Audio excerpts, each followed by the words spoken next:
A flat tire. That's all it took to bring Lucas Blackwater face to face with the woman who still haunted his dreams 3 years later.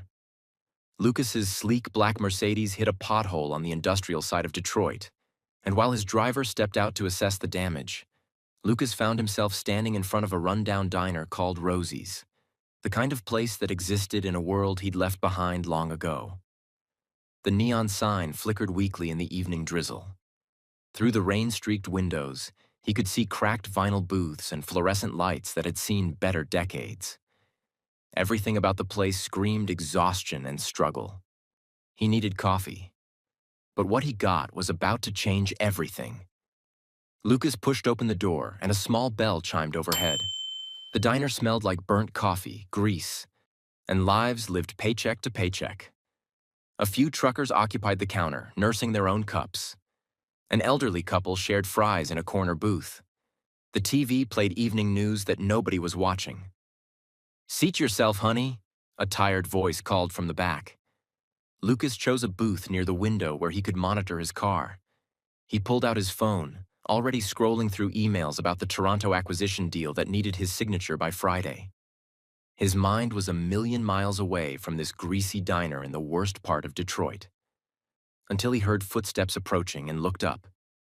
Time stopped. There, standing beside his booth with a coffee pot in one hand and a stained apron tied around her waist, was the woman he'd spent 3 years trying to forget. Tiffany, his ex-wife. She froze mid-step. Her golden kinky twists pulled back into a low ponytail, a few loose strands framing her face. The twists caught the fluorescent light, shimmering like spun gold despite the dingy surroundings. She wore minimal makeup, just a touch of eyeliner that made her dark brown eyes stand out even more against her deep brown skin. Those eyes were rimmed with exhaustion, dark circles underneath that spoke of too many shifts, too little sleep, too much survival. She'd lost weight. Her rich brown skin, which used to glow with health and happiness, now looked tired.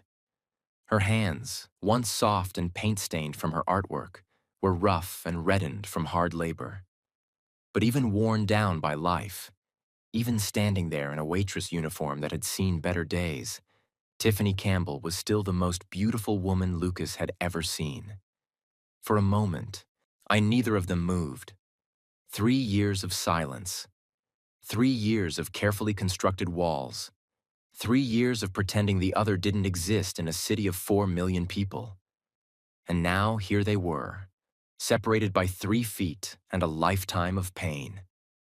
"Lucas." Her voice came out barely above a whisper, shock written all over her face. "Tiffany." His voice came out colder than he intended. But 3 years of bitterness didn't disappear just because his heart had started pounding the second he saw her. They stared at each other, and Lucas felt something crack inside his chest, something he'd convinced himself was dead and buried. Even now, even after everything, the pull between them was undeniable. Magnetic. The same attraction that had drawn them together 7 years ago. Lucas found himself studying her without meaning to, and taking in every detail.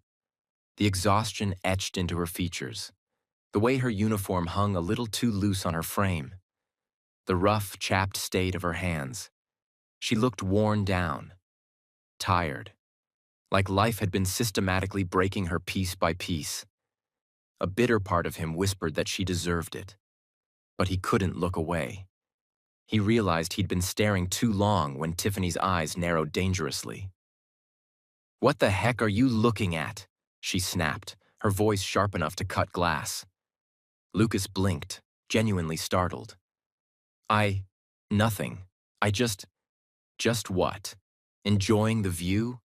Taking notes on how far I've fallen so you can go home and feel good about yourself?" Tiffany shifted the coffee pot to her other hand, her jaw clenched tight. "Well, congratulations, Lucas, you win. I work 2 jobs. I'm broke. I'm tired. Are you satisfied now?" "I didn't say anything. You didn't have to." She cut him off, her voice dripping with sarcasm. "Your face said it all. That smug look how right I was expression. I remember it well." Despite everything, despite the bitterness, despite the anger, despite the 3 years of trying to hate her, Lucas felt his lips twitch. There she was, that fire he'd fallen in love with. That quick temper that could go from 0 to fury in 2 seconds flat. He'd forgotten how alive she made him feel, even when she was yelling at him. "Coffee?" Tiffany asked, her tone making it abundantly clear she'd rather pour it on his head than in a cup. But that was one thing about Tiffany. She couldn't bring herself to be physical with people, no matter how angry she was. "Black," Lucas said, fighting to keep his voice neutral and professional. Tiffany was doing her own assessment while she poured, and she hated herself for it. Hated that despite everything, despite the exhaustion, despite the bitterness, despite 3 years of trying to forget him. Her treacherous heart still skipped when she looked at Lucas Blackwater. He looked like money now. That suit probably cost more than she made in 3 months. The watch on his wrist could pay her rent for a year. But it wasn't the wealth that made her breath catch. It was him. Lucas had always been gorgeous, but success had refined him into something almost devastating. His light brown skin seemed to glow with health and prosperity. His hair, a low, perfectly trimmed brownish afro with tight curls, was absolute perfection. A light goatee framed his full lips, giving him a sophistication that made her chest ache with memories of when those lips used to smile at her, when they used to kiss her. At 6'4", with broad shoulders and a lean, muscular build that his tailored suit couldn't hide, he looked like he'd stepped out of a magazine spread titled "Billionaires Who Will Ruin Your Life." He looked like everything she'd lost, everything she'd been accused of throwing away. And the worst part? The absolute worst part was that her body still responded to him. Her pulse still quickened. Her skin still remembered what his hands felt like. 3 years of trying to forget, and one look at Lucas Blackwater undid all of it. She set the coffee cup down in front of him harder than necessary, making the liquid slosh slightly. "Anything else?" she asked flatly. Lucas leaned back in the booth, his large frame taking up most of the space. His dark brown eyes studied her face like he was trying to solve a complex equation that didn't add up. The silence stretched for a beat too long. The air between them crackled with tension. Anger, yes, but something else too. Something neither of them wanted to acknowledge. Then Lucas spoke, his voice deceptively casual. "So, how's Rocco doing these days?" The name landed like a bomb. Tiffany's entire body went rigid. Her grip on the coffee pot tightened until her knuckles went lighter against her brown skin. "Excuse me?" Her voice was deadly quiet. "Rocco," Lucas repeated, and now his voice wasn't casual at all. It was cold, sharp as broken glass. "The man you had an affair with. I'm assuming he's long gone, given your current circumstances." He gestured vaguely at the diner, and at her uniform, at the life she was living now. The implication was crystal clear. This is what you get for betraying me. This is what you deserve. For a moment, Tiffany just stared at him.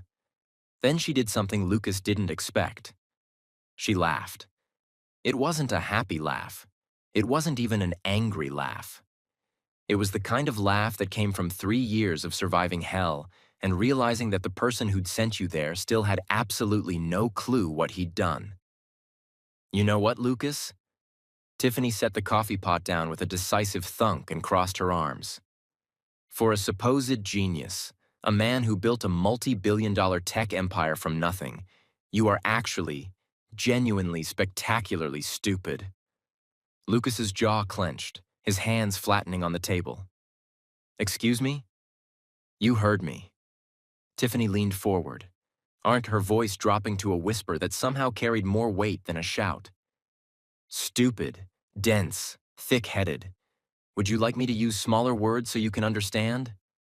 "Careful, Tiffany." "Careful?" She let out a harsh laugh. "Careful of what, Lucas? What exactly are you going to do to me that hasn't already been done? I've lost everything, my home, my reputation, My career as an art teacher. I worked 2 jobs just to afford a studio apartment with roaches the size of my thumb. So please, enlighten me. What exactly do I need to be careful about? You lost those things because of your own choices. Lucas's voice rose despite himself, frustration bleeding through his controlled exterior. I gave you everything, Tiffany, everything. A penthouse, security, a life most people only dream about. And you threw it all away for some smooth talking. I didn't do it. Each word was punctuated, deliberate, fierce enough to make Lucas's next words die in his throat. You never denied it, Lucas shot back, his control slipping. I showed you those photos, you in our bed with another man, and you just cried and apologized. You never once said you didn't sleep with him. Oh, I'm sorry. Tiffany's voice dripped with sarcasm so thick you could cut it. I'm so sorry that waking up confused, with a splitting headache, missing hours of my memory, half dressed in bed with a stranger I'd met once, while my husband, the man I loved more than my own life, looked at me like I was garbage, didn't give me the mental clarity to mount a proper defense in that exact moment. The entire diner had gone completely silent. The cook was fully out of the kitchen now, arms crossed, watching. The elderly woman was nodding along like Tiffany was preaching gospel. Lucas opened his mouth, then closed it. He hadn't thought about it like that. Hadn't considered what she must have felt waking up to that nightmare. No. He couldn't start second-guessing himself now. He had evidence. Photos from multiple angles. Messages. Witnesses. The texts, Tiffany, Lucas said, his voice quieter now, but no less firm. I saw the text messages between you and him. Weeks of messages. I can't stop thinking about you. Last night was amazing. When can I see you again?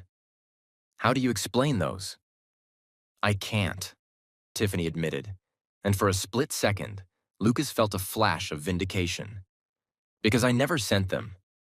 The vindication died.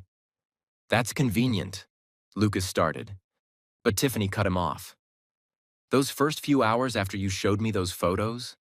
Her voice was steady now. Certain. I genuinely thought maybe I'd done something terrible. The hangover was brutal, worst I'd ever had. I couldn't remember anything from the night before. The photo was right there, damning as hell. I thought maybe I'd gotten drunk at that charity gala and made the worst mistake of my life. She straightened up, her golden kinky twists catching the light, making her look like some kind of warrior queen despite the stained apron. But then you showed me those texts, and I checked my phone, Lucas.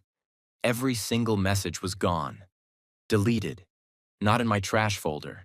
Not in my sent messages. Just gone. Her dark brown eyes bored into his. And those hotel testimonies you kept throwing in my face? The building security guard who swore he saw me there multiple times? The neighbor in 4B who reported seeing Rocco leave our penthouse at midnight? She leaned in closer, and Lucas caught a whiff of her scent. Coffee and something uniquely Tiffany that made his chest tighten. That's when I knew, she said softly. Someone went through a lot of trouble to destroy my marriage. Set up fake testimonies, doctored evidence, planted a man in my bed while I was unconscious. And they succeeded, Lucas. They succeeded because you were so ready, so eager to believe the worst of me that you didn't even question it. Lucas felt something cold settle in his stomach. That's ridiculous. You're saying someone orchestrated an entire conspiracy. I'm not saying anything, Tiffany interrupted, straightening up and grabbing the coffee pot again. I spent months begging you to investigate, to question the evidence, to just listen to me. I'm done begging, I'm done explaining, and I'm done caring what Lucas Blackwater thinks of me. She turned to walk away, but Lucas's voice stopped her. If you were so innocent, why didn't you fight harder? The question came out more desperate than he intended. Why did you just give up? Send me divorce papers and disappear? Tiffany turned back slowly, and the look on her face made Lucas's heart clench. "Because you'd already decided I was guilty," she said simply. "And nothing I could say would change your mind. You looked at me like I was a stranger, like 7 years meant nothing, like the woman who believed in you when you were coding in a cramped apartment, eating ramen for dinner, betting everything on a dream, like she never existed." Her voice cracked slightly on the last word, and Lucas saw her swallow hard. "So yeah, Lucas, I gave up. I gave up trying to prove myself to a man who'd already written the ending to our story without bothering to ask me for my side." She blinked rapidly, refusing to let tears fall. "Enjoy your coffee." This time when she turned to leave, Lucas didn't stop her. He sat there in the booth, staring at the black coffee he hadn't touched, his mind spinning in circles. The elderly woman in the corner was glaring at him like he'd kicked a puppy. One of the truckers shook his head in disgust and muttered something that sounded like, "Rich folks don't know what they got till it's gone." Lucas felt heat crawling up his neck. "Someone went through a lot of trouble to destroy my marriage. You were so eager to believe the worst of me. You'd already decided I was guilty." The words echoed in his head, refusing to be silenced. His driver knocked on the window, giving him a thumbs up. The tire was fixed. Time to go. Lucas stood up, his mind still spinning with Tiffany's words. He pulled out his wallet and left a crisp $100 bill on the table for a $5 cup of coffee he'd never touched. He needed to leave. Needed to get back to his car, back to his life, back to the carefully constructed world where Tiffany Campbell didn't exist, and he didn't have to think about the look in her eyes when she said, "You'd already decided I was guilty." He was almost at the door, hand reaching for the handle, when he heard it. "Hey, yeah, you forgot your change." Lucas turned. Tiffany was standing there, holding the $100 bill, her golden kinky twists slightly disheveled from the confrontation, her dark brown eyes still blazing with that fire that made his chest tighten. "Keep it," Lucas said, the words coming out before he could think them through. "It's a tip. You look like you need it." The moment the words left his mouth, he knew he'd made a mistake. Tiffany's eyes went wide, not with gratitude, but with fury so pure and incandescent that Lucas actually took a step back. "I look like I need it?" she repeated, her voice dangerously quiet. "I didn't mean—" Lucas started, already trying to backtrack, to apologize. But Tiffany was already moving. She closed the distance between them in 3 long strides, and before Lucas could process what was happening, she'd grabbed his suit jacket and shoved the $100 bill into his inner pocket with enough force that he stumbled slightly. But she wasn't done. Her hand dove back into his pocket, and pulled out his wallet with sharp, angry movements. She yanked out a $5 bill, shoved his wallet back into his pocket so hard he felt it against his ribs, then crumpled the 5 in her fist.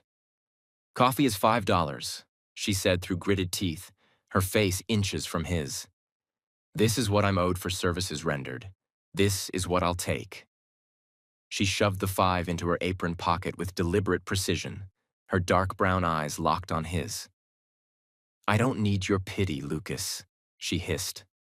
"I don't need your guilt money. I don't need your condescending tips from some billionaire who thinks throwing cash at people solves everything. What I need is for you to take your money, your assumptions, your colossal arrogance, and stay the hell out of my life." The diner had gone silent again. Every single person was watching them like this was better than any TV show. Lucas stood there, frozen, acutely aware that this woman, his ex-wife, the woman he'd convinced himself had betrayed him, had just basically pickpocketed him to make a point. And she was magnificent. Tiffany stepped back, breathing hard, her chest heaving with emotion. Rain was starting to fall harder outside, and the sound of it hitting the diner's roof filled the silence between them. "Stay out of my life," she said one more time, quieter now but no less fierce. Then she turned and walked away, her spine straight, her head held high, leaving Lucas standing there with his mouth slightly open and his entire worldview cracking like thin ice. The elderly woman in the corner booth started clapping. Slowly at first, then louder. One of the truckers joined in, then another. Within seconds, half the diner was applauding Tiffany like she'd just delivered the performance of a lifetime. Lucas felt his face burning with humiliation as he pushed through the door and into the rain. If you think Lucas just got exactly what he deserved, drop a comment saying, "You go, Tiffany," and hit that subscribe button. Because what happens when Lucas gets home is going to make you wonder who you can really trust. His driver was waiting by the car, holding an umbrella. "Sir, are you all right? You look—" "I'm fine," Lucas said curtly, climbing into the back seat. "Let's go." But as they pulled away from Rosie's diner, Lucas found himself looking back through the rain-streaked window. He could see Tiffany through the glass, back at work already, taking an order from a trucker. Her spine was straight, her chin up, professional despite everything that had just happened. As he watched, she said something that made the trucker laugh. And even from here, Lucas could see the exhaustion in the slight slump of her shoulders when she thought no one was looking. She worked 2 jobs. The realization hit him like a freight train. She wasn't just waitressing at Rosie's. That meant she was going to another job after this one. He checked his watch. 7 p.m. on a Tuesday evening. How many hours was she working? There were bags under her eyes. How little was she sleeping? How long had she been living like this? Someone went through a lot of trouble to destroy my marriage. The words wouldn't leave his head. They circled around and around, refusing to be silenced. What if— No. He had evidence. Photos, messages, witnesses. But what if? Lucas shook his head, trying to clear it. He was letting her get in his head. That's what Tiffany did. She was persuasive, passionate, convincing. That's probably how she'd managed the affair in the first place. Except, she hadn't looked guilty. She'd looked furious, righteous, certain. And she'd called him stupid. Despite everything, Lucas felt his lips curve into the smallest smile at the memory. For nobody talked to him like that anymore. Nobody dared. He was Lucas Blackwater, billionaire CEO. People agreed with him, deferred to him, praised him. But Tiffany had looked him dead in the eye and called him spectacularly stupid. The smile faded as quickly as it had come. Because if she was right, if someone really had set her up, then he was indeed stupid. Monumentally, catastrophically stupid. And he destroyed an innocent woman's life. The thought made his stomach turn. "We're here, sir," his driver announced, pulling up to Lucas's building, a sleek glass tower in downtown Detroit. Lucas climbed out, nodded his thanks, and headed toward the private elevator that would take him to his penthouse on the top floor. His mind was still spinning with Tiffany's words, with the look in her eyes, there with the doubt that had started creeping in like poison. The elevator doors opened directly into his penthouse foyer, and Lucas stepped out, already loosening his tie, and froze. Music was playing, something soft and jazzy that he definitely hadn't left on. And there was a smell, garlic and herbs, like someone was cooking. "Hello," Lucas called out, his hand instinctively reaching for his phone. "Lucas, you're home!" A woman appeared from the direction of the kitchen, and Lucas felt his shoulders relax slightly, even as something uncomfortable settled in his stomach. Chantel, Tiffany's former best friend, or cousin. Lucas could never quite remember which. They'd been so close growing up that the distinction seemed irrelevant. Chantel was stunning, as always. Her smooth, dark brown skin seemed to glow even under the penthouse's ambient lighting. She wore her natural hair in a short, tapered cut that emphasized her elegant neck and high cheekbones. At 5'9" with curves in all the right places, she moved with the kind of confidence that turned heads everywhere she went. Today, she was wearing fitted jeans and a silk blouse that probably cost more than Tiffany made in a month at that diner. Diamond earrings sparkled against her dark skin, and her full lips curved into a warm smile when she saw him. "I hope you don't mind," Chantel said, gesturing back toward the kitchen. "I let myself in. Security knows me, obviously. I thought you might like a home-cooked meal for once instead of that takeout you've been living on. Lucas set his briefcase down, trying to process this. Chantel, how did you even know I'd be home? I wasn't planning. I have my ways, she said with a playful wink, moving closer to him. Plus, I was worried about you. You've been working so hard lately. The Toronto deal, the expansion into Asia. Someone needs to make sure you're taking care of yourself. She reached up and straightened his tie, the tie he'd just been loosening. And Lucas found himself taking a small step back. I'm fine, he said, his voice coming out a bit too sharp. You really didn't need to. I wanted to, Chantel interrupted, her hand lingering on his chest for just a moment too long before she stepped back. That's what friends do, right? We take care of each other. Friends. Right. Except Chantel had been doing this more and more lately. Showing up unannounced, cooking for him, organizing his closet, redecorating parts of his penthouse to make it feel more like a home. After the divorce, her presence had been comforting. She'd been there through the worst of it, listening to him rage about Tiffany's betrayal, validating his anger, supporting his decision to cut his ex-wife out of his life completely. She'd told him everything. About how she'd tried to warn Tiffany that Rocco was bad news. About how she'd seen the text messages on Tiffany's phone and confronted her. About how Tiffany had laughed it off, said Lucas was never around anyway, said she deserved some fun. Chantel had been the one to call him that night. Crying. Saying she'd tried to stop Tiffany from bringing Rocco home, but Tiffany wouldn't listen. She'd been his witness. His proof that he wasn't crazy, that he hadn't imagined the betrayal. So why did he suddenly feel uncomfortable having her in his space? Dinner's almost ready, Chantel said brightly, heading back toward the kitchen. I made your favorite, jerk chicken with rice and peas, and I picked up that wine you like from the place in Midtown. She moved through his kitchen like she owned it, opening cabinets without hesitation, knowing exactly where everything was, humming along to the music. Lucas followed slowly, watching her. Really watching her for the first time in a while. When had she started keeping clothes here? There was a sweater draped over one of his bar stools that was definitely feminine. And were those her shoes by the door? Chantel, Lucas said carefully. How often have you been coming by? She turned from the stove, wooden spoon in hand, and smiled. Oh, you know, a few times a week. I like to make sure the place stays clean. Your housekeeper is fine, but she doesn't really know you, you know? She doesn't know that you like your books organized by author, or that you prefer your coffee beans in the freezer, or that you can't stand it when the throw pillows aren't arranged properly. Lucas felt something cold creep down his spine. He had mentioned those things, but months ago.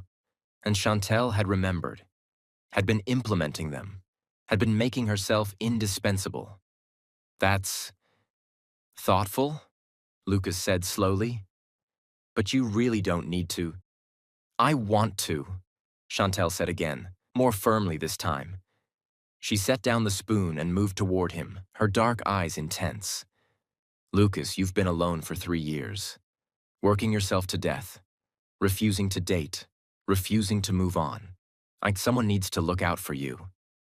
She reached up and touched his face, her hand warm against his cheek. Let me take care of you, she said softly. You deserve someone who actually appreciates you, who sees how incredible you are, who won't throw away everything you've built for some... She trailed off, but Lucas could fill in the blank. For some cheap affair. Lucas gently removed her hand from his face. Chantel, I appreciate the thought, but you saw her today, didn't you? Chantel's voice changed, sharpened. That's why you're acting weird. You saw Tiffany. Lucas's head snapped up. How did you... Your driver mentioned you stopped at a diner on the east side, Chantel said, crossing her arms. There's only one reason you'd go to that part of town. So, how is she? I'm still playing the victim? There was something in Chantel's voice, an edge, a bitterness, that Lucas had never noticed before. Or maybe he had noticed and just ignored it. "She's working," Lucas said carefully, watching Chantel's reaction. "2 jobs, it looks like." "Good," Chantel said, and the venom in that single word made Lucas's eyebrows raise. "She deserves to struggle after what she did to you, after she threw away the best thing that ever happened to her." Chantel moved closer again, and this time there was something predatory in her movements. "You gave her everything, Lucas, everything. And she cheated on you in your own bed. She deserves whatever life she's living now." Lucas thought about Tiffany's rough hands, her exhausted eyes, the way she'd looked at him with such fierce pride despite being worn down to nothing. I didn't do it. Someone went through a lot of trouble to destroy my marriage." "She said she was set up," Lucas heard himself say. Chantel went very still. "What?" "Tiffany. She said someone orchestrated the whole thing, the photos, the texts, the witnesses. She said it was all fake." Chantel laughed, but it sounded forced. "Of course she did. What else would she say? She's not going to admit she cheated Lucas. She's going to make up some conspiracy theory to make herself look innocent." "She seemed pretty certain," Lucas said, still watching Chantel carefully. "She's a liar," Chantel said flatly. "She lied to you for weeks, maybe months. She lied when you confronted her. She's lying now. Don't let her get in your head." Chantel grabbed his hands, her grip tight, almost desperate. "I was there, Lucas, remember? I saw everything. I tried to stop her. I called you because I couldn't stand watching her destroy you." Her dark eyes were intense, pleading. "Don't let her rewrite history just because she's suffering the consequences of her own actions." Lucas looked down at their joined hands. Chantel's were soft, manicured, decorated with expensive rings.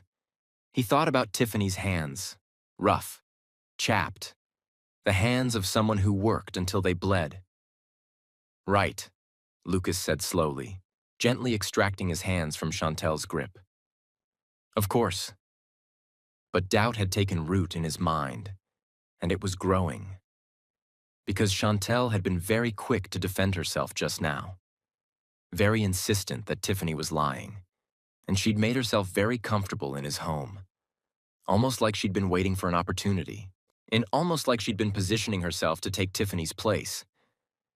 "I'm actually not that hungry," Lucas said abruptly. "I have some work to catch up on. You should probably—" "I'll wait," Chantel said brightly, the moment of intensity gone as quickly as it had appeared. "I'll just keep dinner warm. You work, and when you're ready, we can eat together. Like always." Like always. When had that become always? Lucas nodded slowly and headed toward his study, feeling Chantel's eyes on him the entire way. Once inside, he closed the door and leaned against it, his mind racing. Something felt wrong. Off. Like he was finally seeing a picture that had been in front of him all along, but he'd been too blind to notice. Chantel had been there through everything.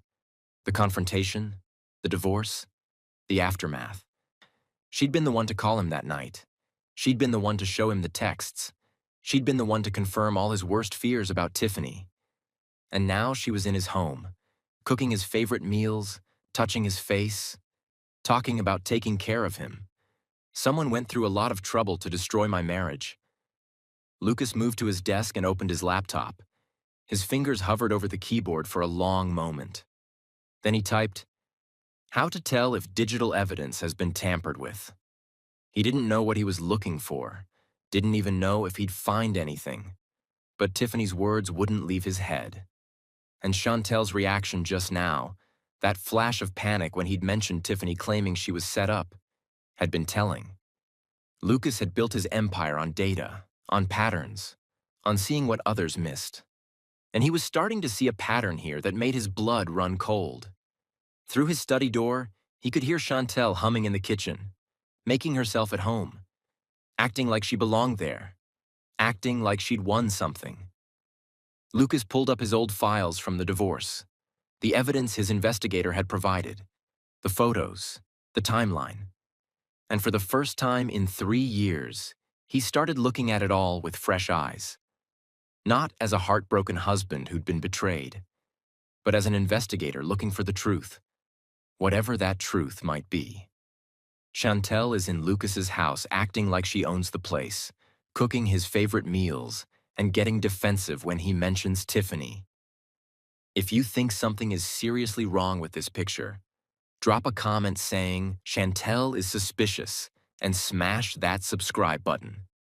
Because we're going back 3 years to investigate ourselves, let's figure out together what really happened. 3 years earlier, the Blackwater penthouse in downtown Detroit was a masterpiece of modern architecture. Floor-to-ceiling windows overlooking the Detroit River, marble floors that echoed with every footstep, and enough square footage to house 3 families comfortably. But tonight, like most nights lately, it felt less like a home and more like a beautifully decorated prison. Tiffany Blackwater stood at those floor-to-ceiling windows, watching the city lights flicker against the darkness, her reflection staring back at her like a ghost. Her golden, kinky twists cascaded down her back in thick, beautiful ropes, freshly done just yesterday. Her silk robe, a gift from Lucas for their 5th anniversary, clung to her frame. Expensive and soft and utterly useless at keeping her warm, because the cold she felt wasn't physical. It was the cold of an empty bed, an empty penthouse, an empty marriage. Her phone buzzed on the kitchen counter, and Tiffany's heart leaped with desperate hope as she rushed to grab it.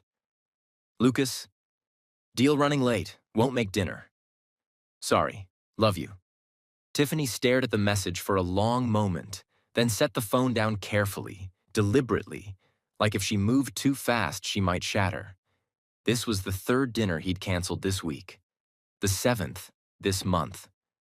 She looked at the dining table she'd set so carefully, candles lit, his favorite meal keeping warm in the oven, a bottle of wine she'd spent an hour selecting because she wanted everything to be perfect for when he came home.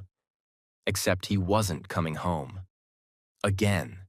Tiffany blew out the candles one by one, watching the smoke curl up toward the ceiling, and told herself she wasn't going to cry. She was so tired of crying. Girl, you need to stop moping and start living. Chantel breezed into the penthouse like she owned the place, which, in a way, she kind of did these days. With a chain of fashion shops that fetched her thousands of dollars every week, Tiffany could easily afford her own house anywhere she wanted. But she'd been staying in the guest suite for the past month, ever since Tiffany had mentioned how lonely the place felt with Lucas gone. That was how much she loved her. Or at least, that was what Chantel made Tiffany believe. I'm not moping, Tiffany said, though she was absolutely moping. I'm just waiting. Waiting for what? For Lucas to remember he has a wife? Chantel dropped her designer purse on the counter and moved to the kitchen, pulling out the wine Tiffany had been saving. Honey, I love you, but you need to face reality. That man is married to his company, not to you. That's not fair, Tiffany said, but her voice lacked conviction. He's working hard to build something, for us, for our future. What future? Chantel poured 2 generous glasses of wine and handed one to Tiffany. The future where you're 60 years old and still eating dinner alone while he closes deals in Singapore? Tiffany took the wine, but didn't drink it. He promised things would slow down after this Tokyo expansion. Just a few more months and... He said that 6 months ago, Chantel interrupted gently. And 6 months before that. And 6 months before that. She sat down on the couch and patted the spot next to her. Tiff, I'm not trying to be harsh. I'm trying to be honest. Because I love you and I can't stand watching you waste away in this gorgeous prison. Tiffany sank onto the couch beside her cousin, though they'd been raised more like sisters, their mothers being twins who'd done everything together, including raising their daughters as a unit. Chantel was the closest thing to a sibling Tiffany had ever known. I just miss him, Tiffany whispered. I miss who we used to be, when we were broke and struggling and happy, when he used to look at me like I was his whole world. Chantel's hand found hers, squeezing gently. I know, honey. I know. What Tiffany didn't see, couldn't see, was the way Chantel's eyes flickered with something cold and calculating before softening back into sympathy. Because Chantel remembered those days too. The days when Lucas was broke, when he was nobody. She remembered the night she'd introduced Lucas to Tiffany at that cramped coffee shop in Midtown. She'd met him first, actually. Had flirted with him at a tech networking event, had given him her number, had been planning to call him back. But then Tiffany had walked into that coffee shop, all bright smiles and golden twists and infectious laughter, and Lucas had looked at her like the sun had just risen. He'd never looked at Chantel like that. Nobody had ever looked at Chantel like that. She was beautiful, sophisticated. She turned heads and broke hearts. But somehow, whenever Tiffany was in the room, Chantel became invisible. It had been that way their whole lives. Teachers praising Tiffany's artwork while Chantel's sat unnoticed. Boys asking for Tiffany's number while Chantel stood right there. Scholarships and opportunities falling into Tiffany's lap while Chantel had to fight for every scrap. And now Tiffany had Lucas. Lucas, who'd built a $6 billion empire. Lucas, who could give a woman anything she wanted. Lucas, who should have been Chantel's, would have been Chantel's, if Tiffany hadn't stolen him. You know what you need? Chantel said brightly, pushing down the bitterness that constantly threatened to surface. A night out. The charity gala is this weekend, the one you've been planning for months. You're going to put on your most stunning dress. We're going to drink expensive champagne, and you're going to remember that you're Tiffany Blackwater, and you're fabulous. Tiffany managed a small smile. I don't really feel like celebrating. Who said anything about celebrating? This is about showing the world that you're more than Lucas Blackwater's lonely wife. You're an artist, a philanthropist, a force. Chantel grinned. Besides, I have a friend I want you to meet. He's in town for a few weeks, and I think you'd really enjoy talking to him. A friend? Tiffany raised an eyebrow. Chantel, I'm married. Relax, girl. He's just a friend. His name's Rocco. We worked together years ago on a marketing campaign. He's charming, he's funny, and he's excellent at making women feel appreciated. Chantel squeezed Tiffany's hand again. Not like that. Just, you could use someone who sees you, you know? Someone who pays attention. Tiffany should have said no, should have recognized the warning signs, but she was so lonely, so starved for attention, so desperate to feel like someone saw her. Fine, she said finally. One night out, but I'm not. I know. You're a devoted wife who would never stray. Chantel smiled, and this time the coldness in her eyes was almost visible. Trust me, Tiff. I know exactly who you are. If you're already getting bad vibes from Chantel and you want to warn Tiffany, drop a comment saying, "Don't trust her, Tiffany," and hit that subscribe button. Because what happens at this gala is going to change everything, and you won't want to miss a second. The charity gala was held at the historic Fisher Building, one of Detroit's architectural gems. The ballroom glittered with chandeliers, champagne flowed like water, and Detroit's elite mingled in their designer gowns and custom tuxedos. Tiffany moved through the crowd with practiced grace, stunning in an emerald green dress that hugged her curves and made her dark brown skin glow. Her golden kinky twists were styled elegantly, cascading over one shoulder, and her light makeup, just a touch of eyeliner and lip gloss, made her look effortlessly beautiful. She smiled at donors, thanked sponsors, posed for photos, played the role of the perfect billionaire's wife even though her husband was 7,000 miles away in Tokyo, probably not even thinking about her. You look miserable, Chantel murmured, eye peering at her elbow with 2 glasses of champagne. I look fine, Tiffany said automatically. You look like a woman who's smiling so hard her face hurts. Chantel pressed a glass into her hand. Drink, relax, and come meet Rocco. He's been dying to meet the famous Tiffany Blackwater. Before Tiffany could protest, Chantel was steering her across the ballroom toward a man standing near the bar. And Tiffany had to admit, objectively speaking, that Rocco Bellini was attractive. He stood about 6 feet tall with an athletic build that his tuxedo showed off perfectly. His caramel-toned skin seemed to glow under the ballroom lights, and he had warm hazel eyes that crinkled at the corners when he smiled. He wore his hair in a neat fade with perfectly lined edges, and a carefully groomed goatee emphasized his strong jawline. Tiffany. "This is Rocco," Chantel said brightly. "Rocco, this is my cousin, basically my sister, Tiffany." Rocco extended his hand with a smile that was probably meant to be charming. "It's an honor, Mrs. Blackwater. Chantel talks about you constantly." Tiffany shook his hand politely, noting that his grip was a bit too firm, his eye contact a bit too intense. "It's nice to meet you, Rocco. How do you and Chantel know each other?" "We worked together years ago," Rocco said smoothly. "Marketing campaign for a hotel chain.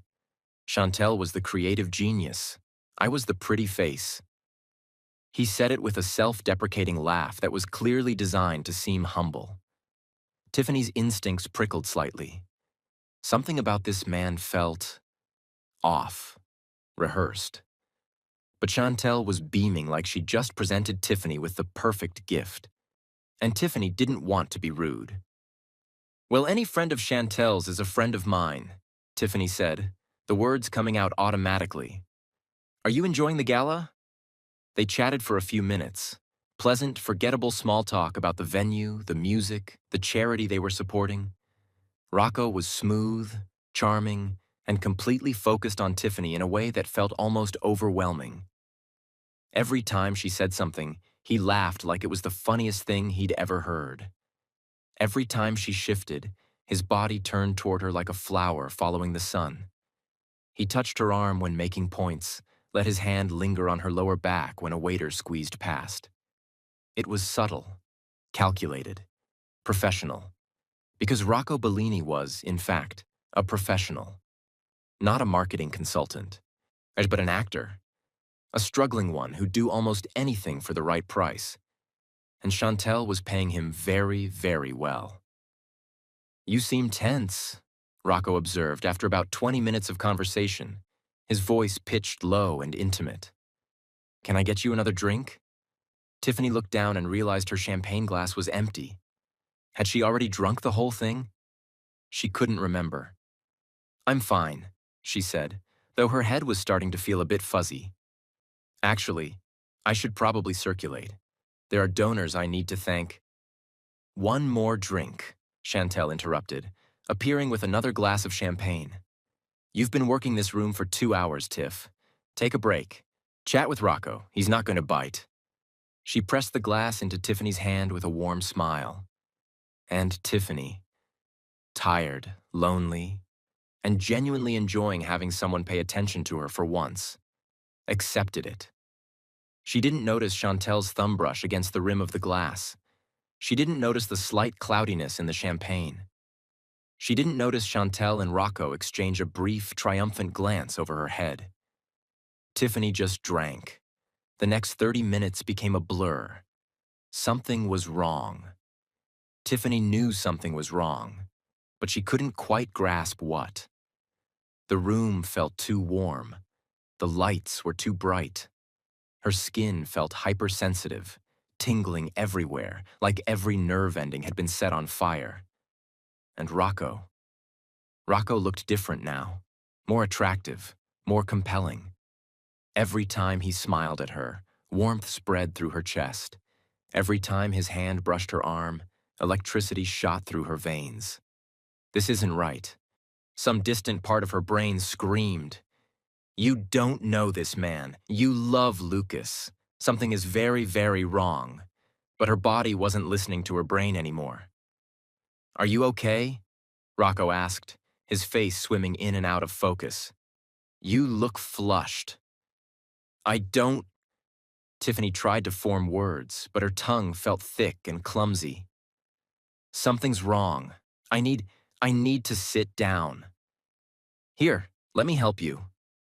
Rocco's arm wrapped around her waist, and Tiffany leaned into him without meaning to. His touch felt like fire, like electricity, like something she desperately needed, even though she knew she shouldn't want it. "Chantel?" Tiffany mumbled, searching for her cousin through the increasingly blurry crowd. "Where's Chantel? I'm right here, honey." Chantel appeared at her other side, her voice dripping with concern. "You don't look good. Let's get you some air." They steered her toward the exit, past the curious glances of party guests, through the grand doors and into the hallway. Tiffany's memories became fragmented after that. Flashes of sensation without context, the cold night air on her face, Rocco's cologne overwhelming and intoxicating, being lowered into the back seat of a car.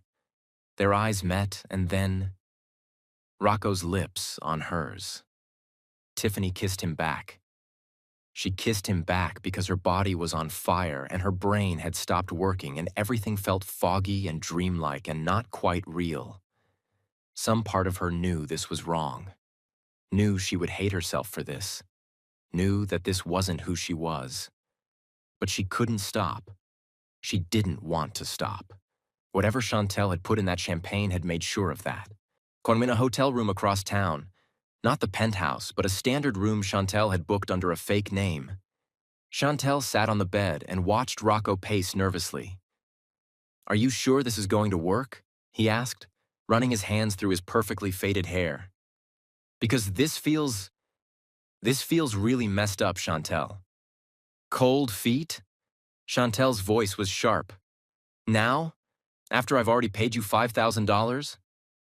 "That was before I realized she was actually nice," Rocco said, gesturing vaguely. "She's not what you described. She's not some stuck-up rich witch who stole your man. She's just a lonely woman who misses her husband." Chantel stood up, and the look in her eyes made Rocco take a step back. "Let me tell you something about Tiffany," Chantel said, her voice low and dangerous. "She's been stealing from me our entire lives. Every opportunity, every achievement, every man who ever looked at me twice. She took them all. Without even trying, without even noticing. She just exists, and people fall at her feet." She moved closer to Rocco, her dark eyes burning with years of suppressed rage. "I introduced her to Lucas. He was supposed to be mine. I saw him first. I talked to him first. I gave him my number first. And then Tiffany walked in with her golden twists and her bright smile, and he looked at her like I didn't exist." Chantel's voice cracked slightly, and for a moment, just a moment, she looked less like a villain and more like a wounded child. "Do you know what it's like to always be second best? To watch someone take everything that should have been yours without even trying? To smile and pretend you're happy while you're dying inside?" Rocco was silent, his discomfort palpable. "Lucas should have been mine," Chantel whispered. "This life should have been mine. And I'm not going to let Tiffany keep it anymore. Not when she doesn't even appreciate what she has. Complaining my friggin' ears off every single time. I've had enough." She straightened up, the vulnerability disappearing behind a mask of cold determination. "Now, are you going to help me, or do I need to remind you about those gambling debts you owe to some very unpleasant people?" Rocco swallowed hard. "What do you need me to do?" "You already did the hard part," Chantel said, a satisfied smile spreading across her face. "You kissed her. She kissed you back. The rest is just odd presentation." "What does that mean?" "It means we're taking her back to the penthouse. You're going to lie next to her in her bed, fully clothed, nothing more, while I take some photos. Photos that will look like the aftermath of something much more intimate." Chantel pulled out her phone. "Then you're going to leave. I'm going to call Lucas in Tokyo, and the rest will take care of itself." "And what about her? What happens when she wakes up and tells Lucas she only kissed me?" "She won't remember the kiss clearly. Trust me. What I gave her creates gaps in memory, confusion. She'll wake up with flashes of being with you, but the details will be foggy. Chantel's smile widened. And when she sees those photos, when she sees herself in bed with a man she barely knows, she's going to assume the worst. She's going to believe she went all the way with you. Rocco stared at her with something that might have been horror. That's diabolical. That's justice. Chantel moved toward the door. Now come on, we have a marriage to destroy.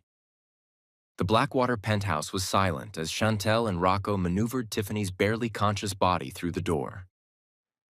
Master bedroom's that way, Chantel directed, her voice all business now. Be careful, don't leave any marks, nothing that could be questioned later. They laid Tiffany on the bed she shared with Lucas, the bed that still smelled faintly of his cologne, the bed where she'd spent so many nights alone. Chantel worked quickly. She partially undressed Tiffany, not completely, just enough to be suggestive. Rumpled the sheets, smeared Tiffany's makeup on Rocco slightly. Now you, Chantel said to Rocco. Lie next to her, close but not quite touching, like you just woke up. Rocco hesitated, looking down at Tiffany's face. Even in her drugged state, there were tears on her cheeks. Like some part of her knew what was happening. Like some part of her was fighting. She's crying, Rocco whispered. Lie down. Rocco complied, positioning himself next to Tiffany with the kind of intimate proximity that lovers shared. His face was close to hers, one arm extended toward her shoulder without quite touching. Chantel pulled out her phone and started snapping photos from multiple angles. The lighting was dim, romantic, damning. Move your hand a little closer to her face. Good. Now look at her like she means something to you. Perfect.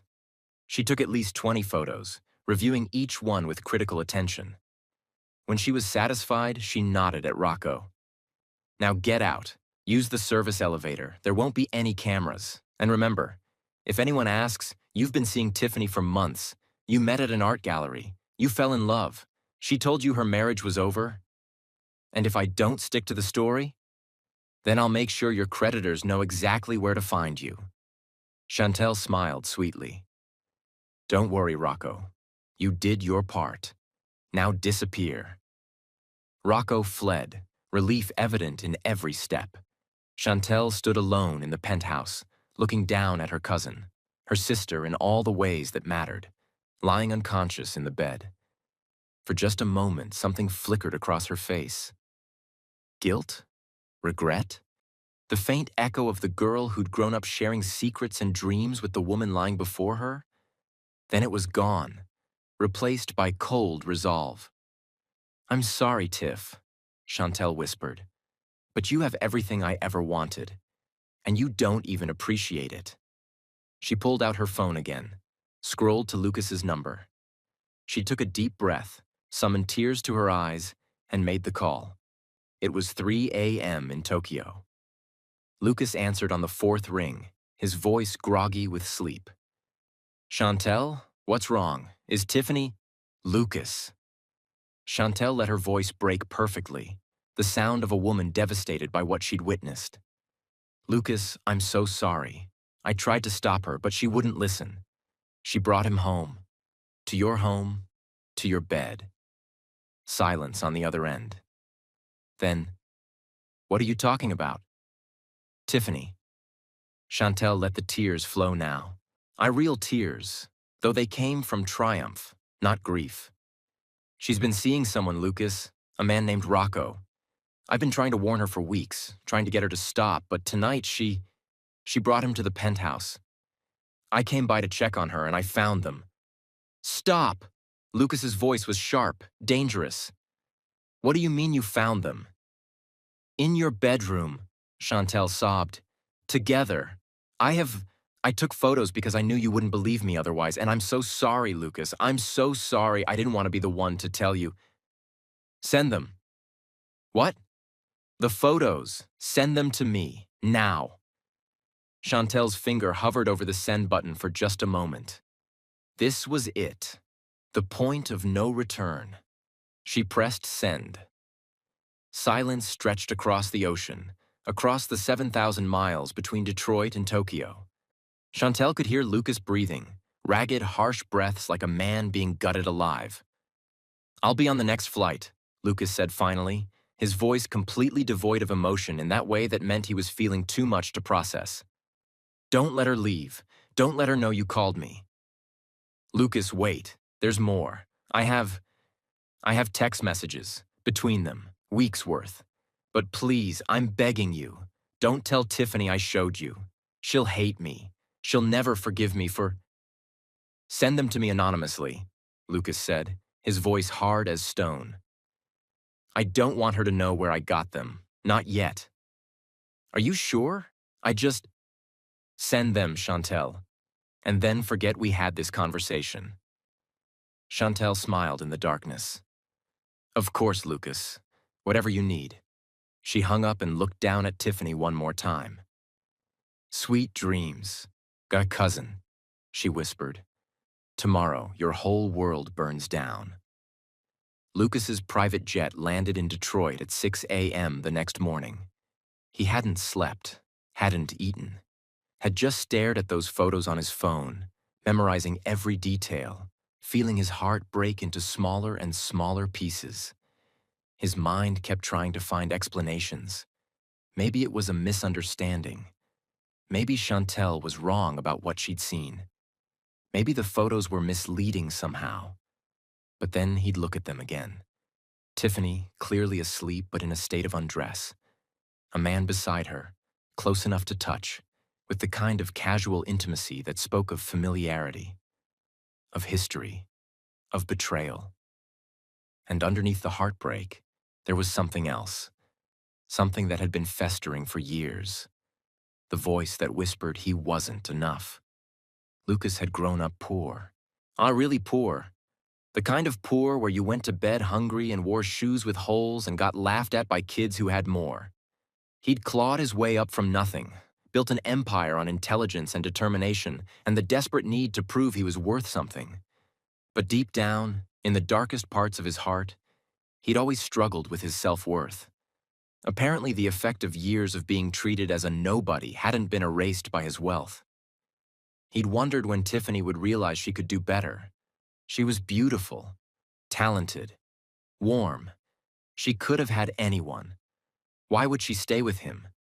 Especially now when he was never home, when he was always working, when he'd become so focused on building wealth that he'd forgotten to build their marriage. He couldn't stop. He wanted to make so much that he would never worry about being poor again. The photos confirmed his worst fears. She'd found someone else. Someone who was there. Someone who paid attention. Someone who wasn't constantly chasing the next deal. He'd been expecting it, but it didn't make the rage he felt less intense. By the time his driver pulled up to their building, Lucas was vibrating with a toxic mixture of rage, heartbreak, and self-loathing. The kind of emotional cocktail that made men do stupid things. He rode the elevator up to the penthouse in silence, walked through the foyer he'd once filled with flowers for Tiffany, past the kitchen where she used to dance while making breakfast, and pushed open the master bedroom door. Tiffany was awake. Barely. She was sitting on the edge of the bed, her head in her hands, clearly in the grip of a brutal headache. She was wearing only her underwear, the emerald dress from the gala crumpled on the floor nearby. Her golden kinky twists were tangled and messy, and her makeup was smeared across her face. She looked up when the door opened, and her eyes, those dark brown eyes he'd loved for 7 years, widened with shock and confusion. "Lucas?" Her voice was hoarse, scratchy. "What are you? I thought you were in Tokyo. How did you—" She stopped mid-sentence as fragments of memory slammed into her. Rocco's face, swimming in and out of focus. His cologne, overwhelming, his lips on hers, her kissing him back. The fog, the heat, the desperate, inexplicable wanting. Horror spread across Tiffany's face as the pieces clicked together. Partial pieces. Fragments without context. But enough. enough to make her feel sick. Lucas, she whispered, her hand flying to her mouth. Oh God, where is he? Lucas's voice was deadly quiet, each word precise, controlled. Where is the man you brought into my bed? She blinked up at him in confusion, turning to look at their bed with her brows furrowed. But there was no one. Just her, the rumpled sheets, and her clothes on the floor that she couldn't remember pulling off. What are you? He cut her off by shoving his phone in her face, the picture of her in another man's arms glaring back at her. She stared at it in horror. No, I didn't. It can't be. But you kissed him, a voice whispered in her head. How do you know you didn't bring him into your bed, into your room? I don't know. I don't remember. Tears started streaming down her face. Lucas, something happened last night. Something was wrong. I can't remember everything clearly. There was champagne, and then I felt strange, and then... She broke off, unable to continue, unable to face what she might have done. And then what? Lucas's voice cracked on the word. And then you brought him here? To our home? To our bed? I don't know. Tiffany was sobbing now, ugly, gasping sobs that shook her whole body. I remember kissing him. I don't know why. I didn't want to, but I couldn't stop, and then everything gets foggy, and I woke up here and I don't know what happened, but I'm so sorry, Lucas. I'm so sorry. She stumbled toward him, reaching for him, but Lucas stepped back like she was contaminated. Don't touch me. His voice was barely a whisper, but it hit her like a scream. Please, Tiffany begged, falling to her knees in front of him. Please, Lucas, I don't know what happened. I think someone put something in my drink. I've never felt like that before. I couldn't control myself. That's convenient. Lucas's laugh was bitter, broken. Blame the alcohol. Blame some mystery substance. Anything except taking responsibility for what you did. I am taking responsibility. Tiffany looked up at him, mascara running down her face, her golden twists a mess around her shoulders. I'm telling you that I kissed him. I don't remember anything else, but I remember that, and I'm not going to lie to you about it. But Lucas, you have to believe me. Something was wrong. That wasn't me. I would never. But you did. Lucas's voice was hollow now. Empty, like all the emotion had been drained out of him. You just admitted it. You kissed another man. Get in our home. In our bed. He turned away from her, his massive shoulders shaking. I was building us an empire, he said quietly. I was working 18-hour days, missing holidays, missing anniversaries, killing myself to give you everything you could ever want. And the whole time you were... I wasn't doing anything. Tiffany scrambled to her feet. Last night was the first time I ever met Rocco. Chantel introduced us at the gala. I don't even know him. Lucas went very still. Chantel introduced you? Yes, she said he was an old friend. She kept giving me champagne, and then I felt strange, and then... Tiffany's eyes widened as realization started to dawn. Lucas, what if Chantel... Don't. Lucas spun around, his dark eyes blazing. Don't you dare try to blame Chantel for this. He stopped abruptly, like he'd said too much. She what? Tiffany asked slowly. Lucas's jaw clenched. He'd promised Chantel he wouldn't reveal the source of the photos, wouldn't reveal who'd tipped him off. She was terrified Tiffany would hate her. Nothing, he said flatly. Get dressed. We need to talk about what happens next. What happens next? Tiffany grabbed his arm. Lucas, I made a mistake. A terrible mistake that I don't even fully remember making. But I love you. I've only ever loved you. We can work through this. We can go to therapy. I need time. Lucas pulled his arm away. I need to think. I can't even look at you right now without seeing... He couldn't finish the sentence. couldn't say the words, without seeing another man's hands on you, without imagining what else might have happened, without feeling like his heart was being ripped out of his chest. "I'll sleep in the guest room," Lucas said finally. "We'll talk when I'm ready." He walked out, leaving Tiffany standing there in her underwear, surrounded by evidence of her betrayal, with no memory of how bad it had actually been. And that uncertainty, that horrible, gnawing uncertainty, was almost worse than knowing for sure.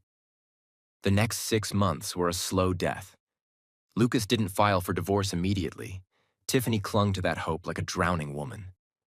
He didn't throw her out, didn't cut off her credit cards, didn't publicly humiliate her. He just froze. He moved back home from the guest room after a few weeks, but he didn't touch her, didn't kiss her, didn't look at her with anything other than cold assessment, like he was constantly evaluating whether she was worth the pain. Tiffany did everything she could think of to repair the damage. She tried to initiate conversations about what happened. Lucas shut them down. She suggested couples therapy. Lucas said he'd think about it, then never brought it up again. She cooked his favorite meals, wore his favorite outfits, tried to remind him of who they used to be before everything fell apart.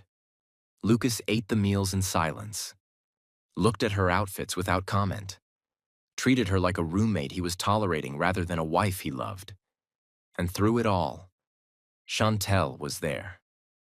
"You just need to give him time," Chantel would say, patting Tiffany's hand sympathetically. "He's processing. He'll come around eventually." "It's been 4 months, Chantel. He barely speaks to me. He won't let me explain." "What's to explain?" Chantel's voice was gentle but pointed. "You told him you kissed someone else. You said you couldn't control yourself. What else is there to say?" Tiffany fell silent, guilt churning in her stomach. Because she didn't have answers. She still couldn't fully remember that night. Still didn't understand how she'd gone from committed wife to unfaithful partner in the space of a few hours. Still couldn't shake the feeling that something about the whole situation was wrong.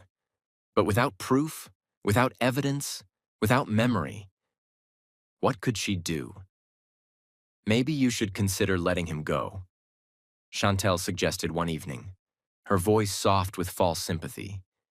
"He's not happy, Tiff. Anyone can see that. And you're miserable too. Maybe it would be kinder for both of you if you just—" "No." Tiffany cut her off. "I'm not giving up on my marriage. I made a mistake, a horrible mistake, but I'm not going to walk away from this without a fight." Chantel nodded slowly, her expression understanding. But behind her eyes, frustration simmered. 6 months. She'd expected Lucas to kick Tiffany out within weeks. Expected the divorce papers to be filed within the first month. Expected to be comforting a newly single Lucas by now. But he was holding on. Despite everything, despite the photos, despite Tiffany's own confession, he was holding on. Chantel needed to push harder. 6 months and 3 days after the gala, Tiffany made one final attempt to save her marriage. She waited until late evening when Lucas was in his study reviewing contracts. She dressed carefully, not seductively, just her. The Tiffany he'd fallen in love with. Simple sundress, minimal makeup. Her golden kinky twists loose around her shoulders. She knocked on the study door. "Come in." Lucas's voice was flat, distracted. Tiffany pushed open the door and found him exactly where she expected, behind his massive desk, laptop open, reading glasses perched on his nose. He looked tired. Older than his 33 years. Like the past 6 months had aged him a decade. "Can we talk?" Tiffany asked softly. Lucas glanced up, then back at his screen. "I'm in the middle of—" "Lucas, please." Something in her voice made him stop, made him really look at her for the first time in months. Tiffany moved closer, her heart pounding. "I know you're still angry. I know you're still hurt. And I know I don't have the right to ask for forgiveness when I can't even fully remember what I did wrong." She sat down in the chair across from his desk, her hands folded in her lap to keep them from shaking. But I need you to know that whatever happened that night, it was a mistake. A terrible, inexplicable mistake that I will regret for the rest of my life. I didn't plan it. I didn't want it. And I don't have feelings for Rocco. I don't even know him. Lucas was silent, his dark eyes unreadable behind his glasses. I love you, Tiffany continued, her voice cracking. I've loved you since the day we met. I loved you when you were broke and coding in that cramped apartment. I loved you when you worked 80-hour weeks and forgot our anniversary. I loved you when you were 7,000 miles away and barely called. Tears started streaming down her face, but she didn't stop. I know I messed up. I know I hurt you, but please, please, Lucas, don't throw away our love over one night. One terrible night that I can't even remember properly. I'm begging you, please forgive me. Please let us try again. Lucas sat very still for a long moment. Then, slowly, he removed his glasses and set them on the desk. When he looked at her, Tiffany saw something she hadn't seen in months. Pain. Real, raw, devastating pain. I want to forgive you, Lucas said quietly. You have no idea how much I want to forgive you. I want to believe it was just a mistake. Just one night. Just a momentary lapse in judgment. Hope flared in Tiffany's chest. But I can't. Lucas's voice hardened. Because it wasn't just one night. Tiffany's blood ran cold. What are you talking about? Lucas opened a drawer in his desk and pulled out a folder. He slid it across to her with trembling hands. 2 weeks after the gala, I received these from an anonymous sender, he said. I've been holding on to them, trying to find an explanation, trying to convince myself they were fake. Tiffany opened the folder, and her heart stopped. Screenshots. Dozens of screenshots. Text messages between her phone number and a number she didn't recognize. I can't stop thinking about you. Last night was amazing. When can I see you again? My husband doesn't appreciate me, not like you do. Meet me at the Riverside Hotel, room 1502. I'll be waiting. I think I'm falling in love with you. The messages spanned weeks. Fed weeks before the gala. Weeks of an apparent affair that Tiffany had absolutely no memory of, because she'd never sent them. No. Tiffany's hands were shaking so badly the papers rattled. No, this isn't. I never sent these. Lucas, I never sent any of these. I don't even know this phone number. It's Rocco's number, Lucas said flatly. I had it traced. I don't care whose number it is. I never texted him. I never met him before that night. Tiffany stopped abruptly, her mind racing. Someone had been sending texts from her phone. Someone had been creating evidence of an affair that never happened. Someone had orchestrated this entire thing.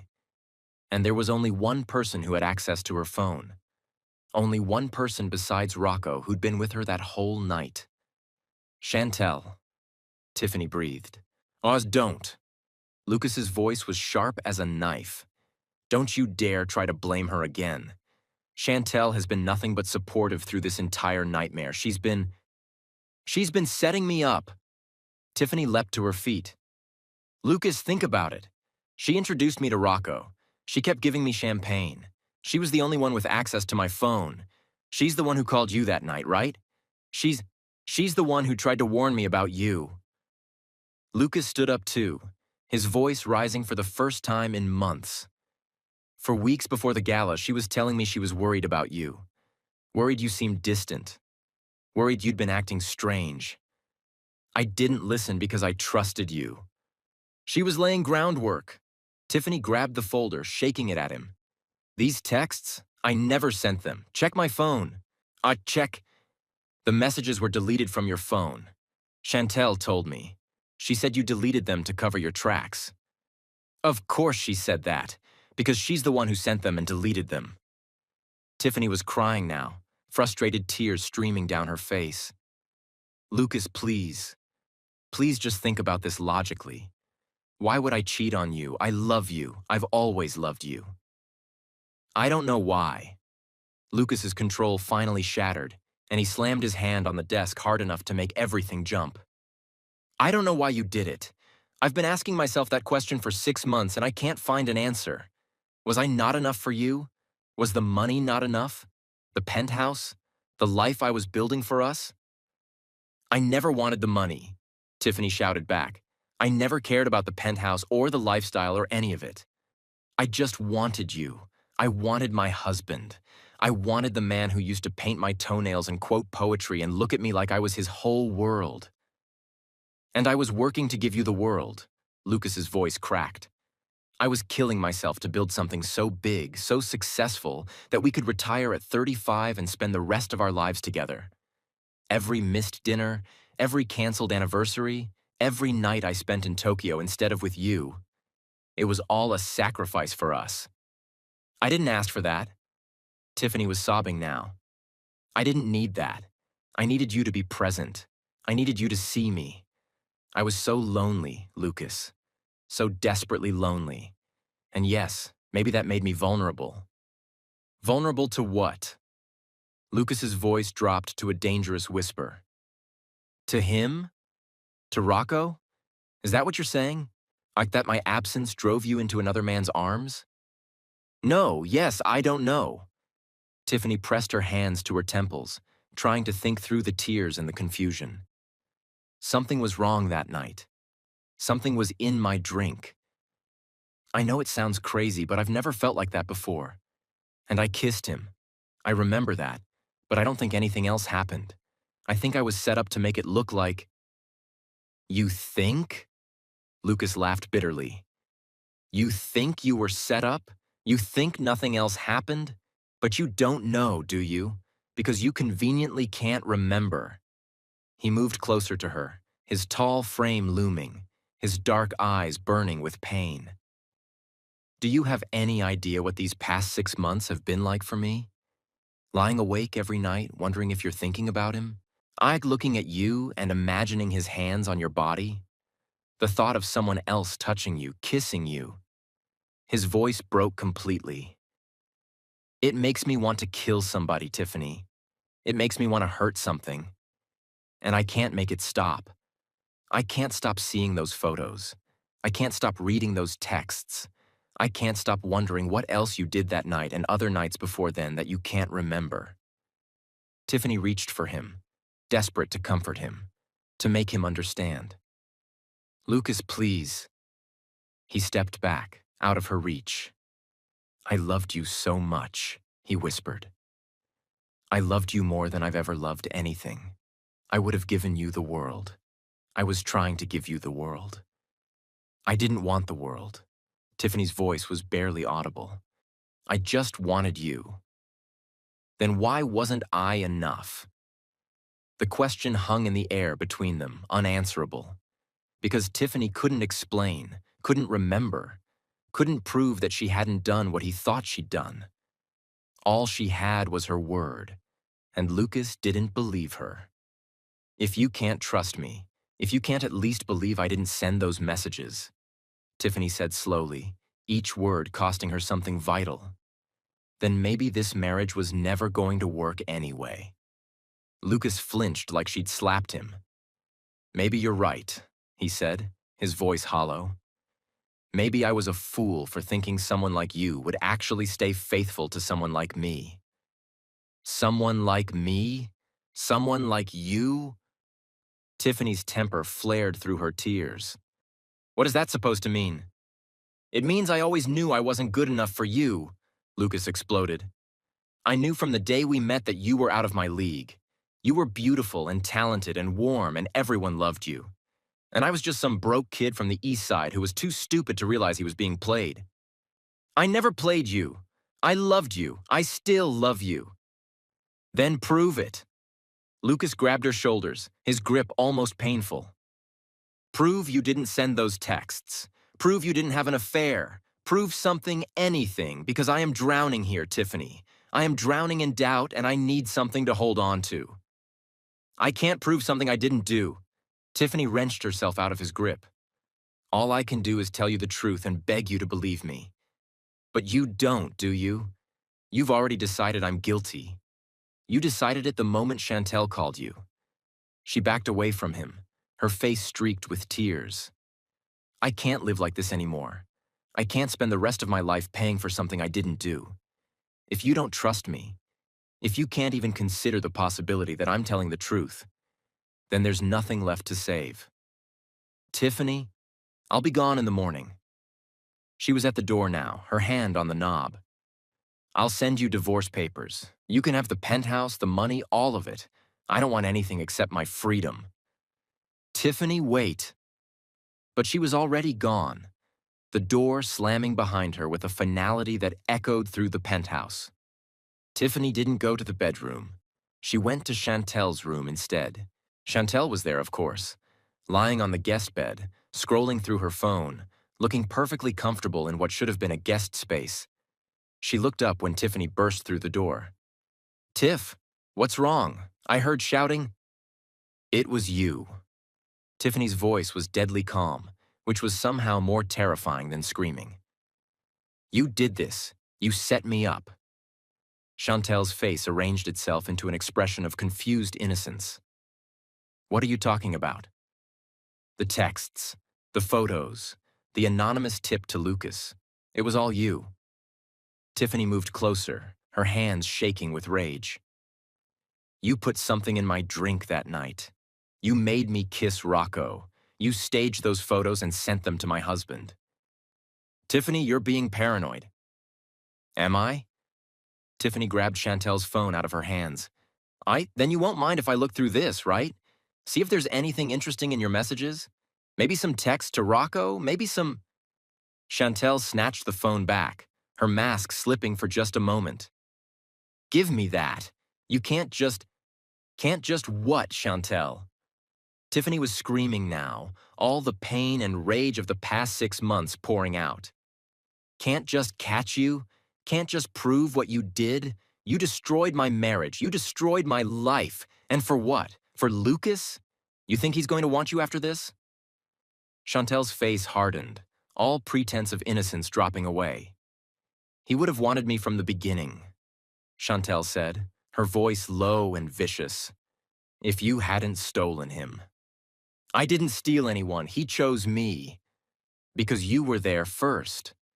Because you walked in with your perfect smile and your perfect twists and your perfect little laugh, and he looked at you like you were the sun. Chantel was on her feet now, facing Tiffany with years of bottled rage. He was supposed to be mine. I saw him first. I talked to him first, and you just took him like you take everything. I didn't know you wanted him. You never know. You never notice. You just float through life having everything handed to you while I have to fight for scraps. Chantel's face twisted with ugly emotion. Well, not anymore. Lucas is going to see who you really are now. And when he does, I'll be there to pick up the pieces. Tiffany stared at her cousin, her sister, and saw a stranger. You're insane, she whispered. You're actually insane. I'm smart, Chantel corrected. I planned this for months, every detail, every piece of evidence. And you know what the best part is? You'll never be able to prove it. It's your word against mine, and Lucas already believes me. She smiled, and it was the coldest thing Tiffany had ever seen. Tiffany wanted to hit her, wanted to grab her by her perfect tapered hair and slam her head against the wall, wanted to hurt her the way she'd been hurt. Instead, she stepped back. You're going to regret this, Tiffany said quietly. Maybe not today, maybe not tomorrow, but someday the truth is going to come out. And when it does, I hope it destroys you. She turned and walked out, leaving Chantel standing there with her victory. The next morning, Tiffany left. She packed one small bag, just the essentials, nothing Lucas had ever bought her. She left her jewelry, her designer clothes, everything that reminded her of the life she was losing. She wrote him a letter. Lucas, I can't keep living in this prison, paying for a crime I didn't commit, begging for forgiveness for something that never happened the way you believe it did. You've already decided I'm guilty. Nothing I say will change that. So I'm setting you free, and I'm setting myself free. I've signed the divorce papers. They're on your desk. Ask yourself this: who benefits from our destruction? Who's been whispering in your ear this whole time? Who's been making herself comfortable in our home while our marriage fell apart? I hope someday you'll see the truth, and I hope it doesn't destroy you when you do. I loved you. I still love you. Love. And I will always love you. But I can't stay here and watch you hate me anymore. Goodbye, Lucas. Tiffany. She left the letter on his pillow, left her keys on the counter, left her old life behind, and walked out of the Blackwater penthouse with nothing but a small bag and a shattered heart. 3 hours later, Lucas found the letter. He read it 3 times, his hands trembling. Ask yourself this: who benefits from our destruction? Who's been making herself comfortable in our home? For just a moment, one terrible suspended moment, doubt crept in. Then Chantel appeared at the bedroom door, her face arranged in perfect sympathy. I heard Tiffany leave. I'm so sorry, Lucas. I know how hard this must be. She moved closer, sat beside him on the bed, placed a gentle hand on his arm. She actually tried to accuse me last night, Chantel said with a sad laugh. Said I was the one who set her up. Can you believe it? After everything I did to try to help her? Lucas looked at the letter, looked at Chantel. The words echoed in his head. Who benefits from our destruction? She's just deflecting, Chantel continued softly. Unable to take responsibility. It's classic behavior for someone who's been caught. She squeezed his arm, her dark eyes full of understanding. But I'm here for you. Whatever you need. Whenever you need it. Lucas stared at the letter for a long moment. Then slowly, he let it drop to the floor. You're right, he said, his voice empty. She made her choice. Chantel smiled, and if Lucas had been watching closely, he might have seen the triumph flash through her eyes before she hid it away. I'm so sorry you're going through this, she said, wrapping an arm around his shoulders. But I promise, I'll never abandon you like she did. He didn't see the way Chantel's hand smoothed over his back with possessive satisfaction. He didn't see the way she looked around the master bedroom with hungry eyes. He didn't see the monster hiding behind the mask of the supportive friend. All he saw was someone who'd been honest with him, someone who'd tried to warn him, someone who was there when his wife had abandoned him.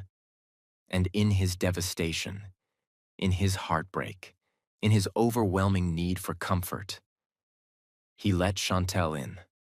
Then Chantel had made sure to spread word about Tiffany's infidelity to anyone who cared to listen, completely destroying her reputation. In a small city where your business was everyone's business, many people had taken the news personal. The art gallery that displayed her work had refused to accept any more. The school she thought had fired her.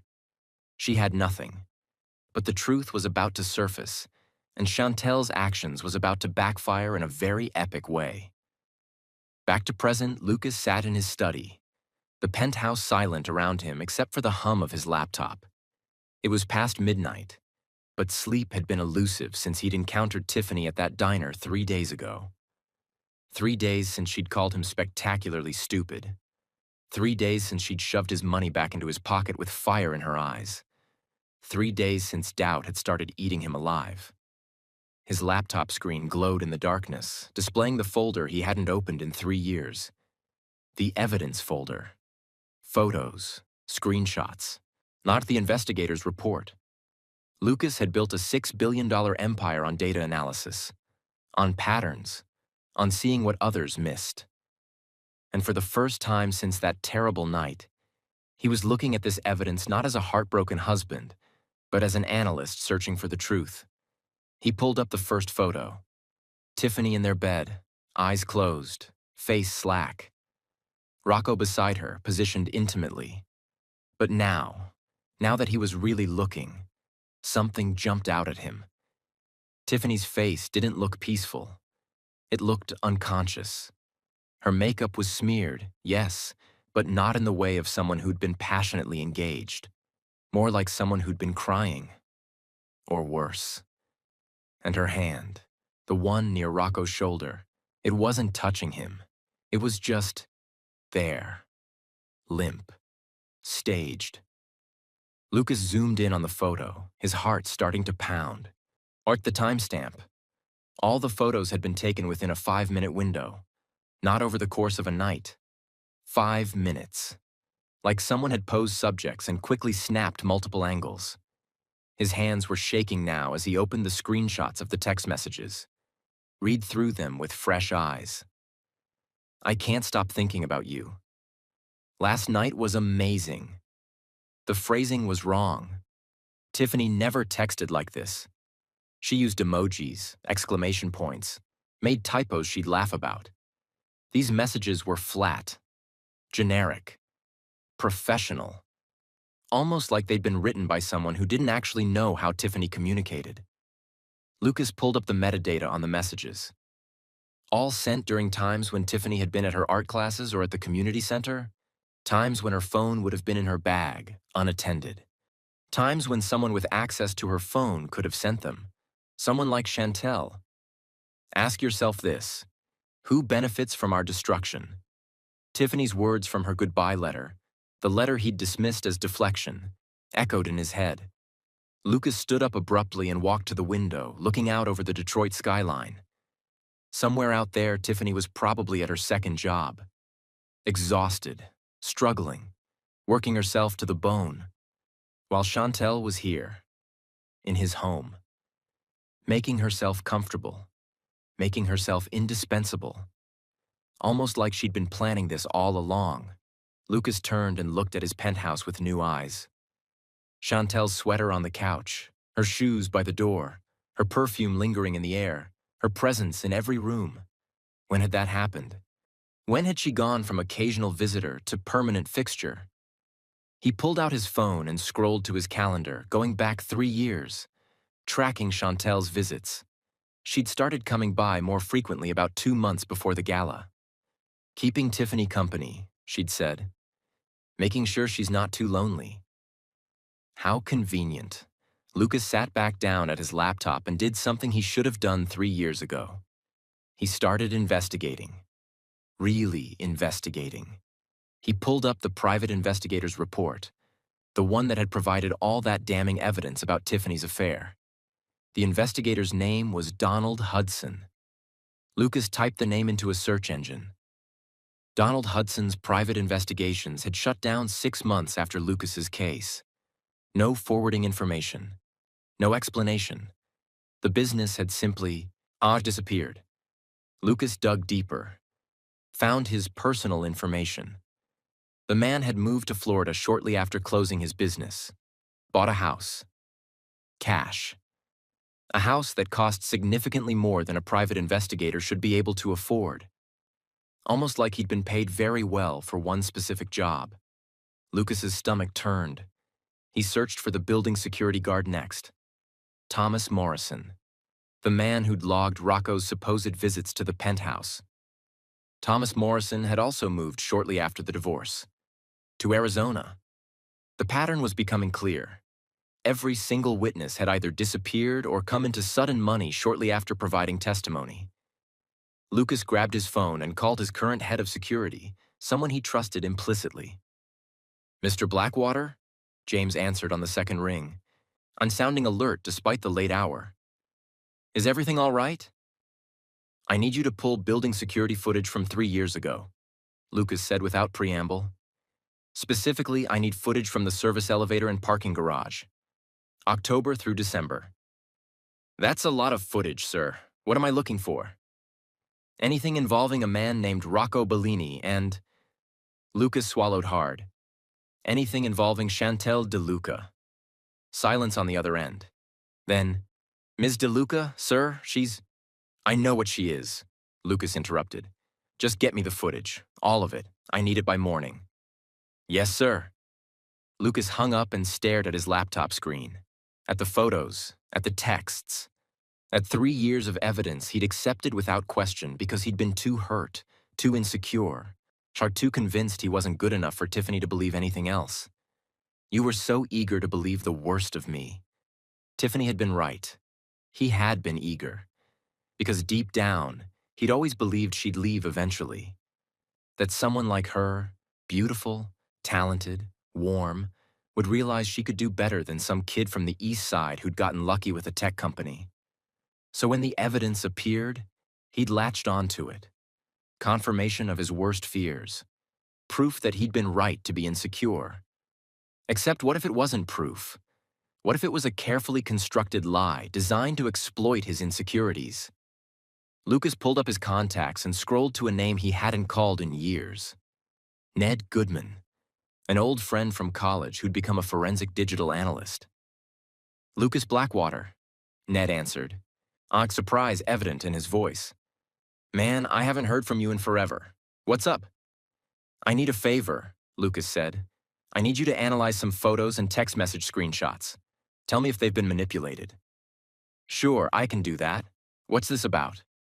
Lucas hesitated, then said simply, I think I made a mistake, a big one, and I need to know for sure. If Lucas is finally investigating and you're here for it, drop a comment saying, Find the truth, Lucas, and hit that subscribe button, because what he's about to discover is going to change everything.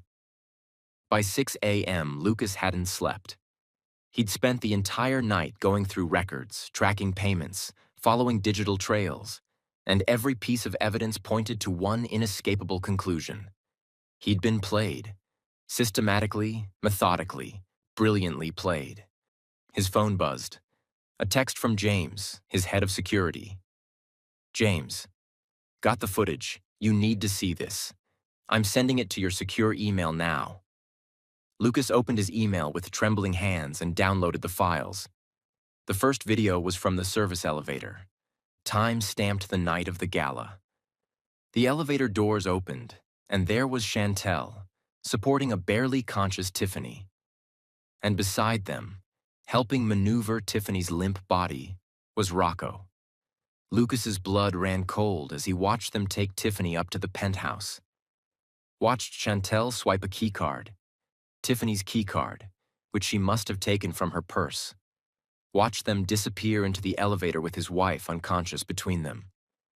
The next video was from the parking garage, dated 2 weeks before the gala. Chantel, meeting with a man in a dark corner. And the man handed her something. Lucas couldn't see what. Money changed hands. The man's face was partially visible. Thomas Morrison, the security guard who'd logged Rocco's fake visits. Another video. Chantel meeting with Donald, the private investigator. More money changing hands. Lucas sat back in his chair, feeling physically sick. She'd planned everything, every detail, every piece of evidence. She'd paid off witnesses, staged photos, sent fake texts from Tiffany's phone, and orchestrated an entire conspiracy to destroy his marriage. And he'd believed it all. His phone buzzed again. An email from Ned. Lucas, finished analyzing those images and screenshots. Man, I don't know what you're involved in, but this is some sophisticated work. The photos show signs of digital manipulation. Not heavy. Just lighting adjustments and positioning that suggests staging. The metadata has been altered to hide gaps in the timeline. As for the text screenshots, they're real screenshots, but I can't verify whether the original messages actually came from the phone number claimed. Anyone with access to the phone could have sent messages to themselves, screenshot them, then deleted the conversations. It's a common tactic in fraud cases. Bottom line, none of this would hold up in court as genuine evidence of an affair. Too many red flags. Call me if you need anything else. Ned Lucas stared at the email, his chest tight. None of it was real. The affair, the betrayal, the evidence that had destroyed his marriage. None of it was real. Tiffany had been telling the truth all along, and he'd thrown her away without even properly investigating. Lucas stood up on shaking legs and walked to the master bedroom. Stood in the doorway looking at the bed where those photos had been taken. The bed where he'd imagined Tiffany with another man. The bed that had haunted his nightmares for 3 years. It had all been a lie. A elaborate, cruel, calculated lie. And he'd fallen for it because he'd been too insecure, too scared, too convinced he wasn't good enough to believe in the woman who'd loved him. "You're up early." Lucas spun around. Chantel stood in the hallway wearing one of his t-shirts and sleep shorts, her short, tapered hair perfectly styled despite the early hour. She smiled at him warmly. "I was going to make breakfast," she said. Figured you'd want something before your 8 a.m. meeting." "Get out." Chantel's smile faltered. "What?" "Get out of my home." Lucas's voice was deadly quiet. "Now." "Lucas, what are you talking about? What's wrong?" "What's wrong?" Lucas laughed, and it was an ugly sound. "What's wrong is that I spent the night going through security footage, watching you manipulate my wife, watching you stage those photos, watching you pay off witnesses." Chantel's face went very pale. "I don't know what you think you saw. I saw everything." Lucas pulled out his phone and held up the security footage. "You and Rocco taking an unconscious Tiffany up to this penthouse. You meeting with Thomas Morrison and paying him cash. You coordinating with Donald." He stepped closer to her, and Chantel actually backed up. "I had the photos analyzed," Lucas continued, his voice shaking with rage. "The text messages examined, the timeline investigated. And you know what I found? Evidence of fraud, manipulation, a conspiracy.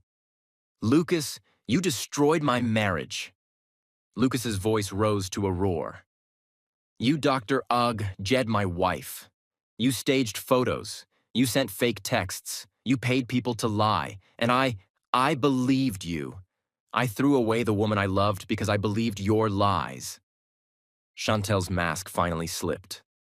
The warm, supportive friend disappeared, replaced by something cold and desperate. "She didn't deserve you," Chantel shouted back. "She didn't appreciate what she had. She was lonely and pathetic and always complaining about you. She was loyal. She was faithful. She loved me. I love you." Chantel grabbed his arms, her perfectly manicured nails digging into his skin. "I've loved you since the day we met. I introduced you to Tiffany. Me. You were supposed to be mine, but you looked at her and you didn't even see me." She was crying now, ugly tears streaming down her face. "I've spent my entire life watching her take everything that should have been mine. Every achievement, every opportunity, every person who mattered, and I was done. I was done being invisible. I was done being second best." Lucas wrenched his arms out of her grip, looking at her with disgust. "So you destroyed an innocent woman's life because you were jealous?" "I gave you 3 years to see the truth." Chantel was screaming now, all composure gone. 3 years to realize that I'm the one who's been here. I'm the one who comforted you. I'm the one who took care of you, not her. Me." "You're insane," Lucas said quietly. "You're genuinely insane." "I'm in love." Chantel reached for him again, but Lucas stepped back. "Lucas, please. We can make this work. We can nothing." Lucas pulled out his phone. "I'm calling the police. You're going to be arrested for fraud, conspiracy, and whatever else my lawyers can think of. And then I'm going to make sure everyone knows what you did." Chantel's face crumpled. "You can't. Lucas, please, you can't." "Watch me." Lucas made the call, his eyes never leaving Chantel's face as he reported her crimes to the authorities. Chantel sank to the floor, sobbing, her perfectly constructed world crumbling around her. "She'll never forgive you," Chantel said through her tears. "Even if you tell her the truth.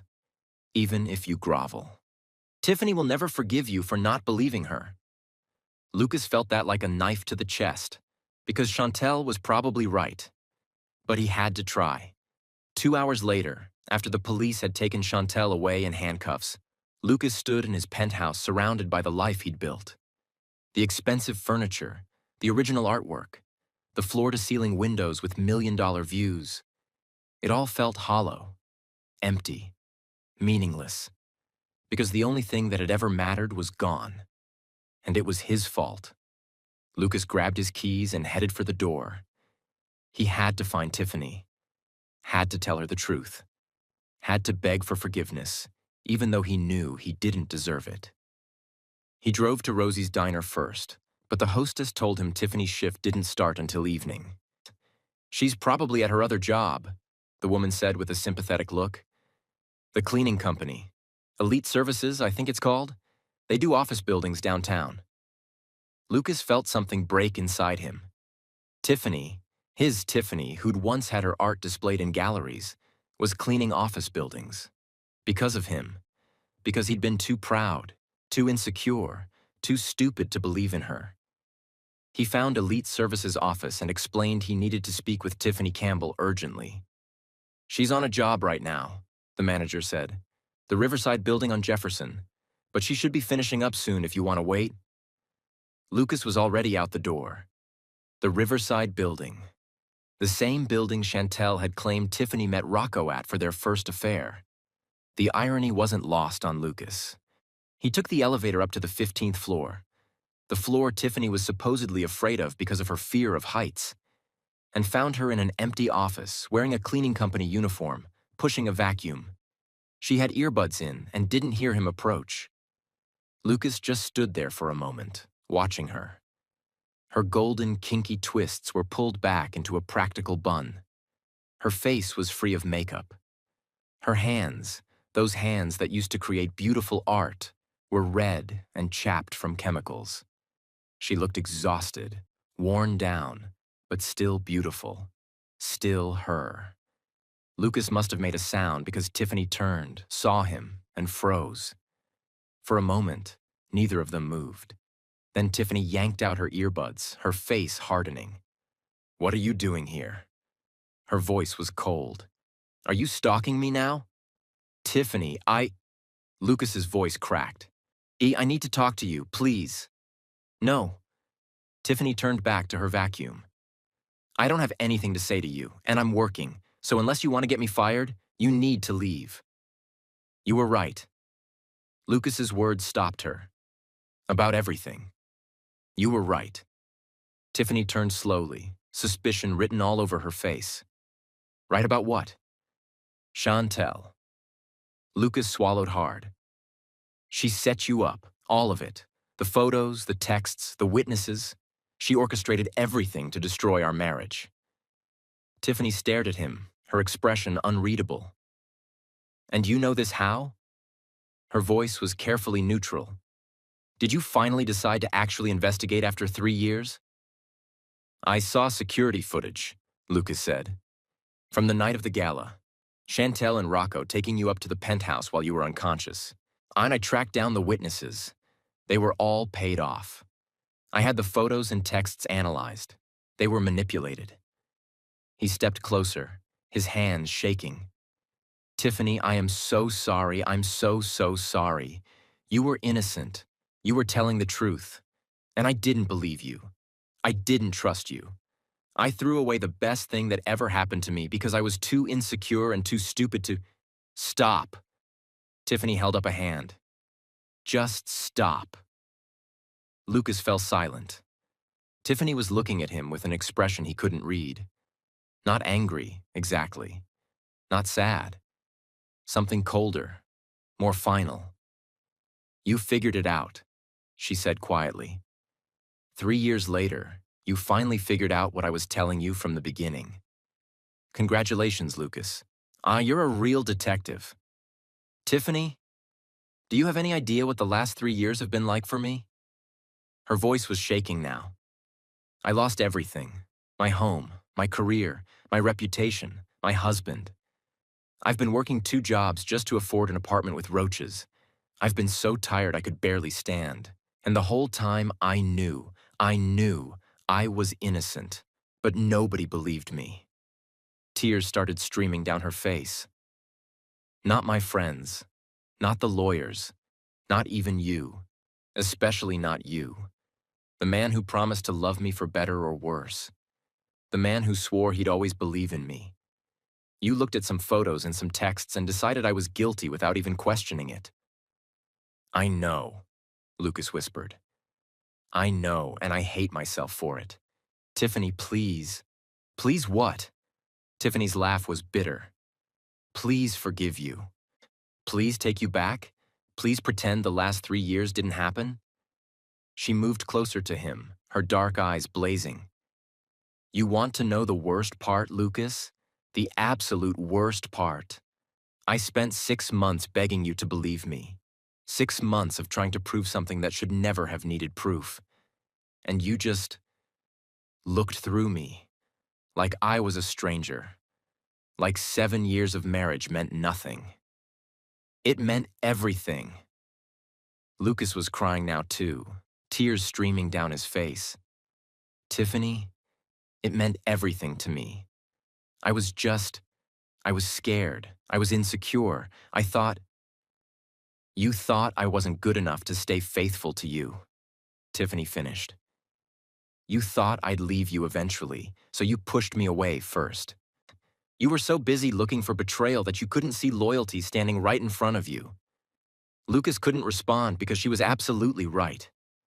I loved you, Tiffany whispered. I loved you so much it hurt. I loved you when you were broke. I loved you when you were successful. I loved you when you were never home and barely called and treated me like an afterthought. I loved you through everything. Her voice broke. But you didn't love me enough to trust me. I do love you, Lucas said desperately. I've never stopped loving you. Tiffany, please. I know I don't deserve forgiveness. I know I destroyed us. But please, please give me a chance to make this right. Tiffany was silent for a long moment, tears streaming down her face. Then she shook her head. I can't, she whispered. I can't go through this again. Lucas, I can't spend the rest of my life wondering if you really trust me or if you're just waiting for the next piece of evidence to convince you I'm betraying you. I'll never doubt you again, Lucas swore. I swear to you, You said that before. Tiffany's voice was hollow. On our wedding day, you promised to trust me, to believe in me for better or worse. And the first time we hit worse, you broke that promise. She stepped back, putting distance between them. I'm glad you know the truth now, but that doesn't change what you did to me. That doesn't erase 3 years of suffering. That doesn't fix the fact that when I needed you most, you abandoned me. Tiffany, please. I need you to leave, Tiffany said firmly. I need to finish my shift, and then I need to go to my next job because that's my life now. And you need to go back to your penthouse and your empire and your life without me. I don't want a life without you, Lucas said brokenly. You should have thought of that 3 years ago.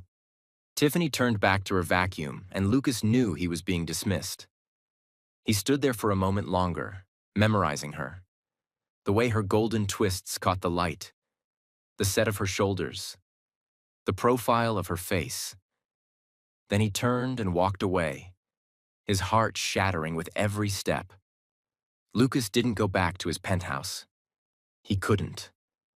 The place felt contaminated now, tainted by Chantel's presence, by his own stupidity, by everything he'd lost.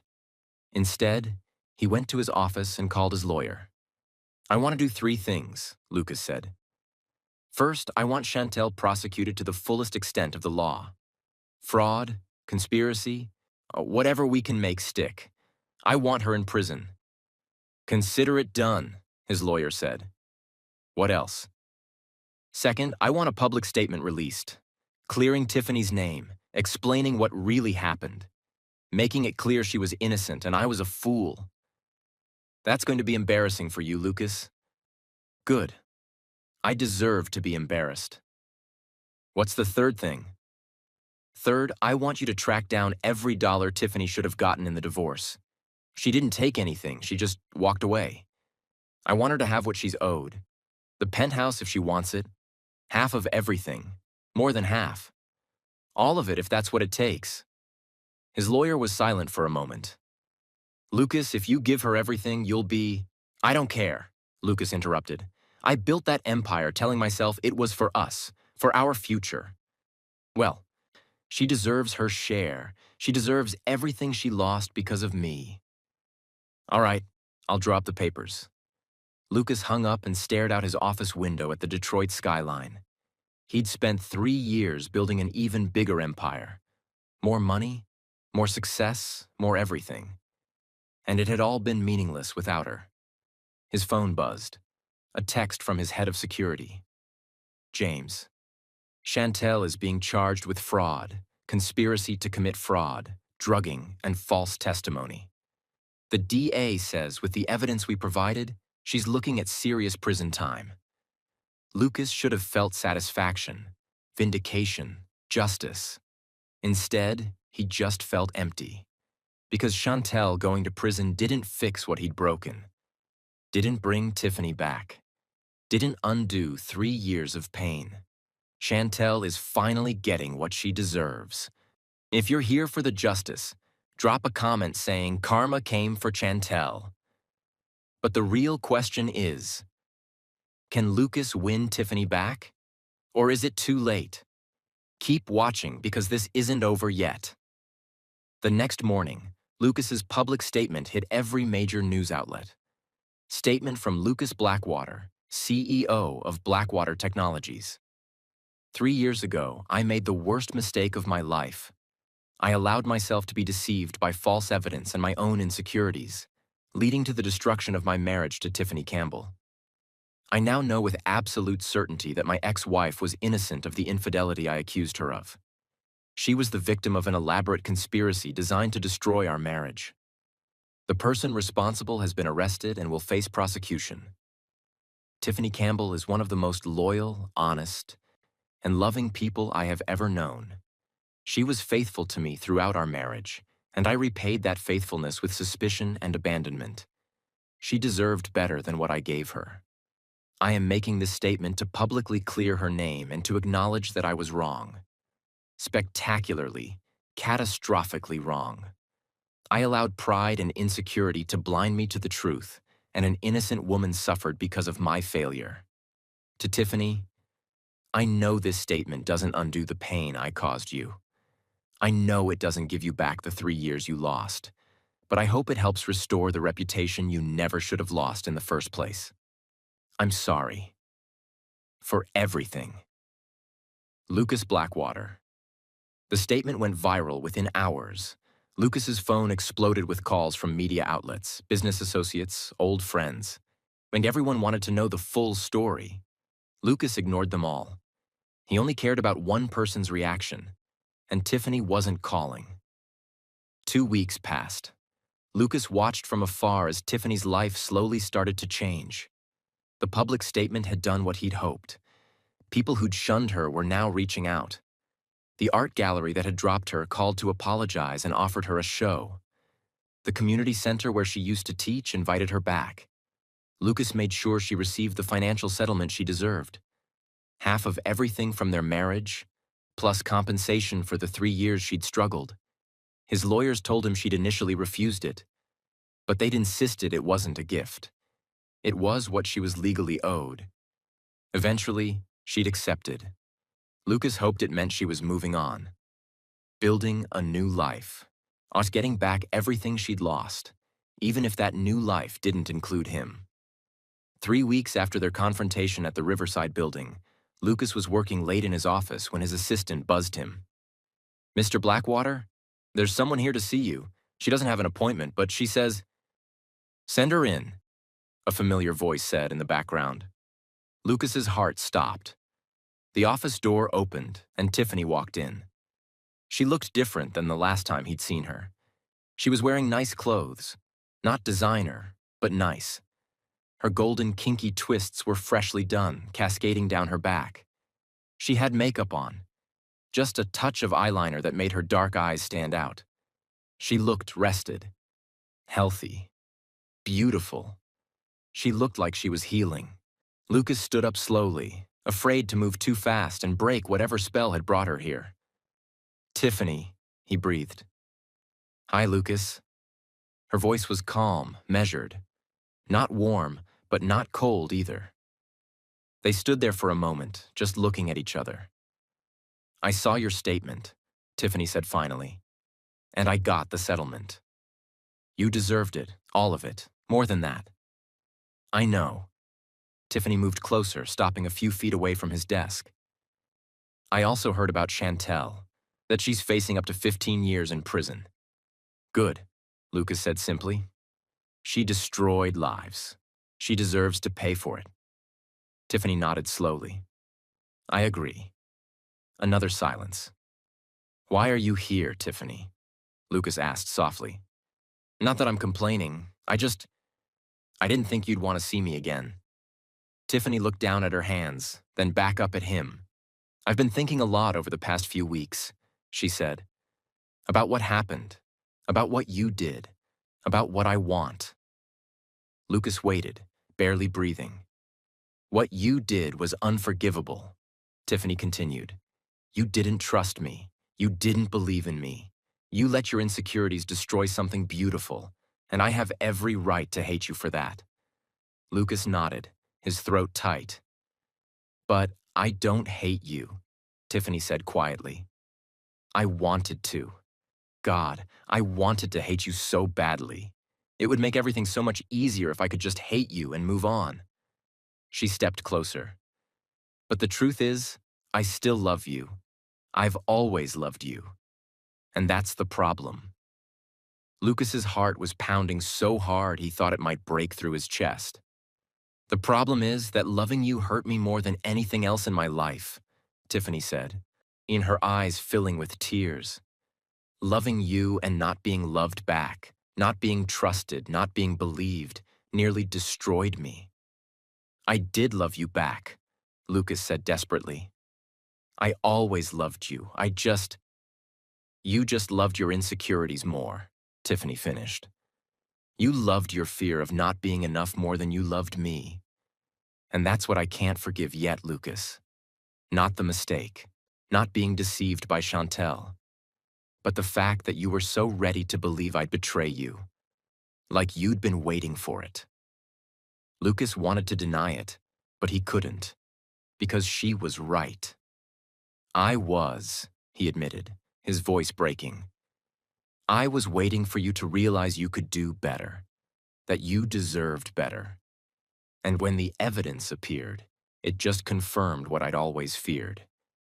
He moved around the desk, closer to her. But I was wrong. So wrong. You were perfect, loyal, faithful, everything I could have ever wanted. And I threw you away because I couldn't see my own worth. Tiffany was crying now, tears streaming down her face.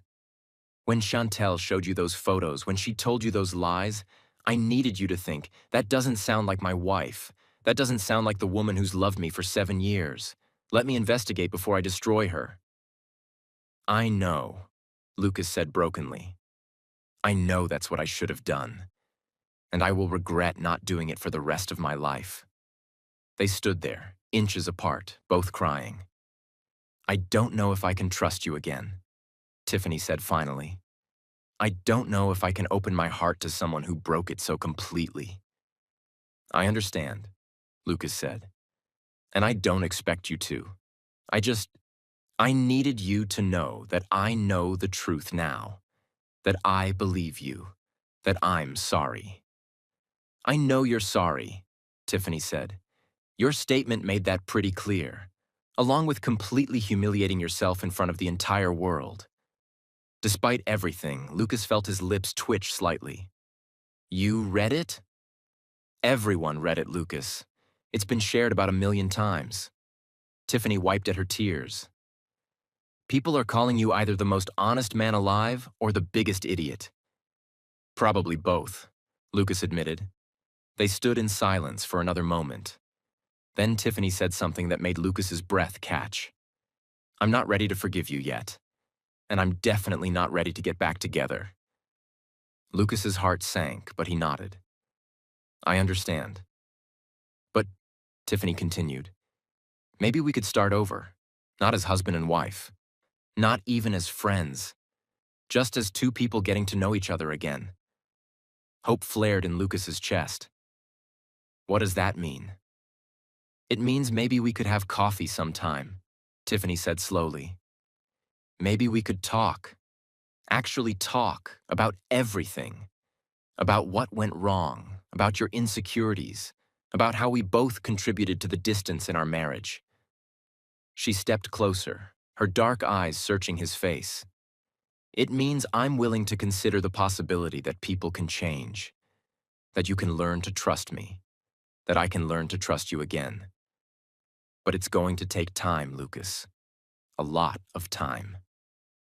I have time, Lucas said immediately. All the time in the world. Tiffany, I'll wait as long as it takes. I'll prove to you every single day that I've changed, that I believe in you, that I trust you. Don't make promises you can't keep, Tiffany warned. I'm not.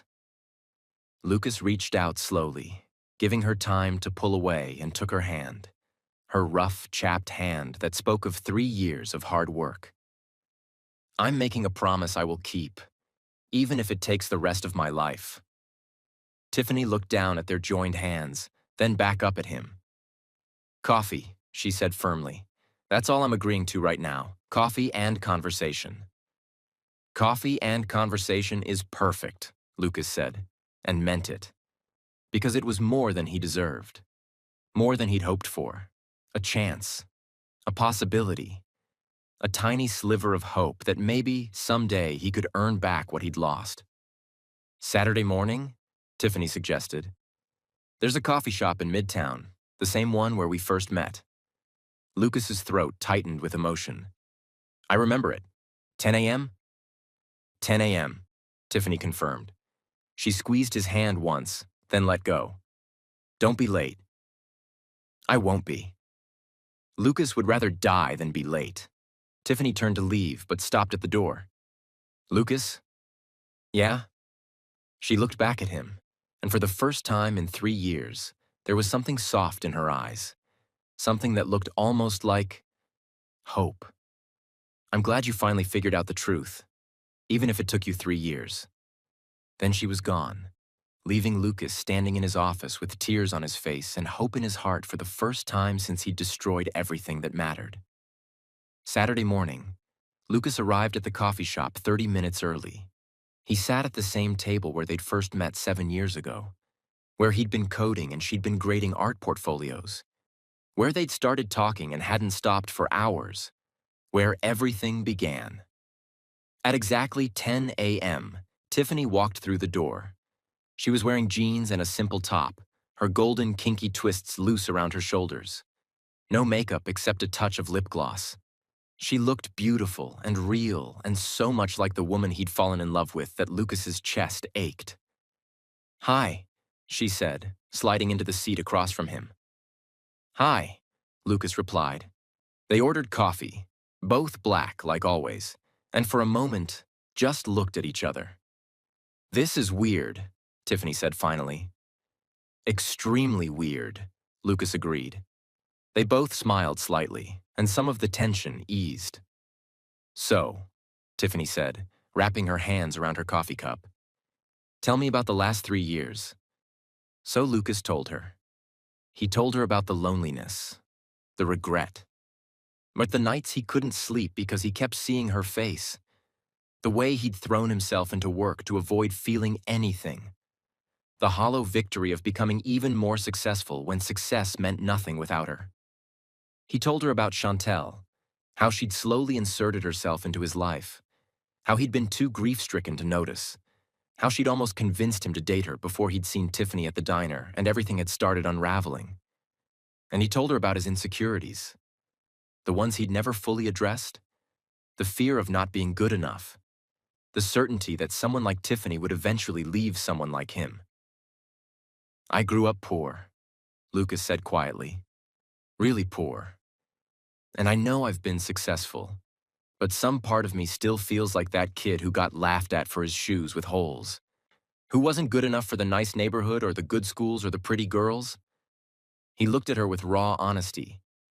You were always out of my league, Tiffany, always, and I knew it. So when Chantel showed me that evidence, it just confirmed what I'd always believed deep down, that you'd realize you could do better. Tiffany was quiet for a long moment. "You know what I saw when I met you?"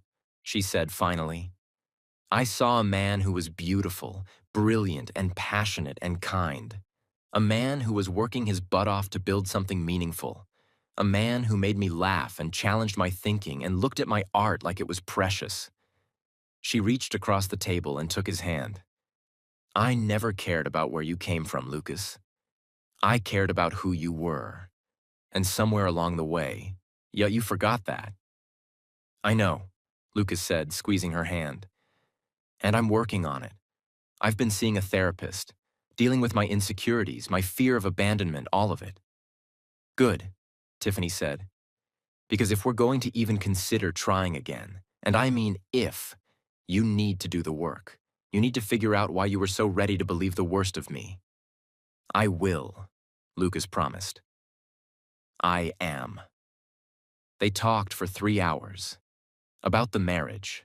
About what went wrong. About Lucas's absence and Tiffany's loneliness and how they'd stopped communicating somewhere along the way. "I should have told you how lonely I was," Tiffany admitted. "Instead of just waiting for you to notice. I should have demanded you make time for me instead of just accepting the scraps you gave me." "And I should have been present," Lucas said. "Not just physically, but emotionally. I was so focused on building an empire to make you happy that I forgot what actually made you happy was just being with me." More coffee, more conversation, more honesty than they'd had in years. When the coffee shop closed at 2 p.m., they moved to a park nearby and kept talking. By the time the sun started setting, Lucas felt something he hadn't felt in 3 years.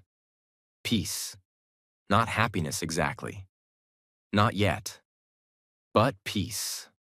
The kind that came from honesty. From being seen. From starting to rebuild something that had been broken. "I should go," Tiffany said finally as the streetlights started coming on. "I have work tomorrow." "Can I see you again?" Lucas asked. "Same time next week?" Tiffany considered it. "Maybe. Let me think about it." She stood up and Lucas stood too. For a moment, they just looked at each other. Then Tiffany did something that made Lucas's heart stop. She stepped forward and hugged him. It wasn't a romantic hug. It was brief, careful.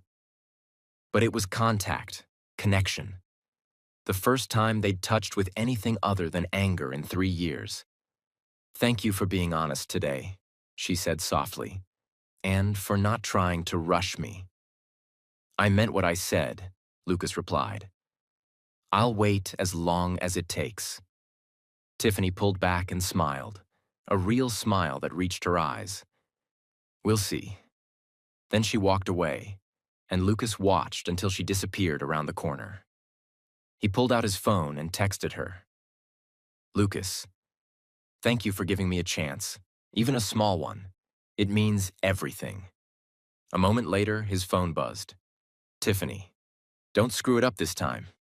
Lucas smiled, and for the first time in 3 years, he felt like maybe, just maybe, everything was going to be okay. Lucas and Tiffany just had their first honest conversation in 3 years. If you're rooting for them to find their way back to each other, drop a comment saying, "Give love a second chance," and hit that subscribe button. We're not done yet. Keep watching. 6 months later, Lucas stood outside the art gallery, his hands sweating despite the cool Detroit evening. Tonight was Tiffany's first major show since the divorce. Her first time displaying her work publicly since her reputation had been destroyed and then restored. And she'd invited him. Actually invited him. With a physical invitation that arrived at his office with a handwritten note. "Lucas, this show is about reclaiming who I was before everything fell apart. I'd like you to be there, if you want to come. Tiffany." They'd been having coffee every Saturday for 6 months now. Sometimes just coffee. Sometimes coffee and walks through the city. Once, they'd gone to a museum and talked about art and code and how they were both forms of creating something from nothing. It was slow, careful, like two people learning to trust each other again. They hadn't kissed, hadn't held hands beyond brief moments of comfort. hadn't talked about getting back together, but they were building something, a foundation, the kind that couldn't be shaken by lies or insecurity or distance. Lucas took a deep breath and walked into the gallery. It was packed. Detroit's art scene had turned out in force to support Tiffany's comeback. Yet there were champagne and hors d'oeuvres and people examining her paintings with genuine appreciation. And there, in the center of it all, was Tiffany. She was wearing a stunning dress, deep blue that made her dark skin glow, her golden kinky twists styled in an elegant updo.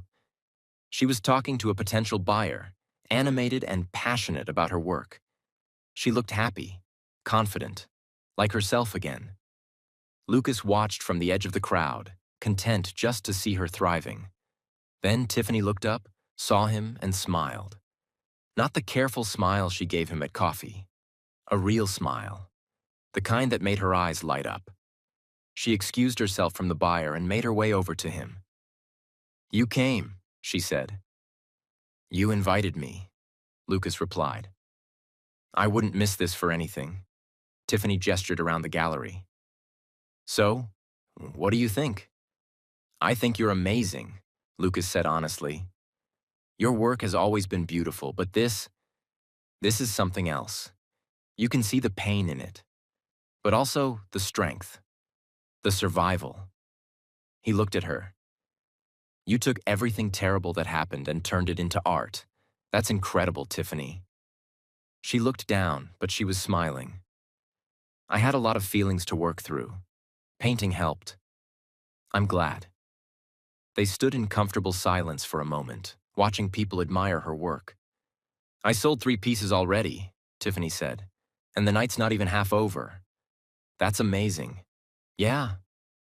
Tiffany turned to look at him fully. "Lucas, there's something I want to ask you."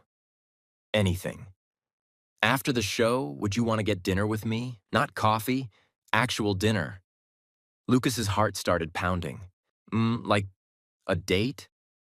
"Maybe," Tiffany said carefully.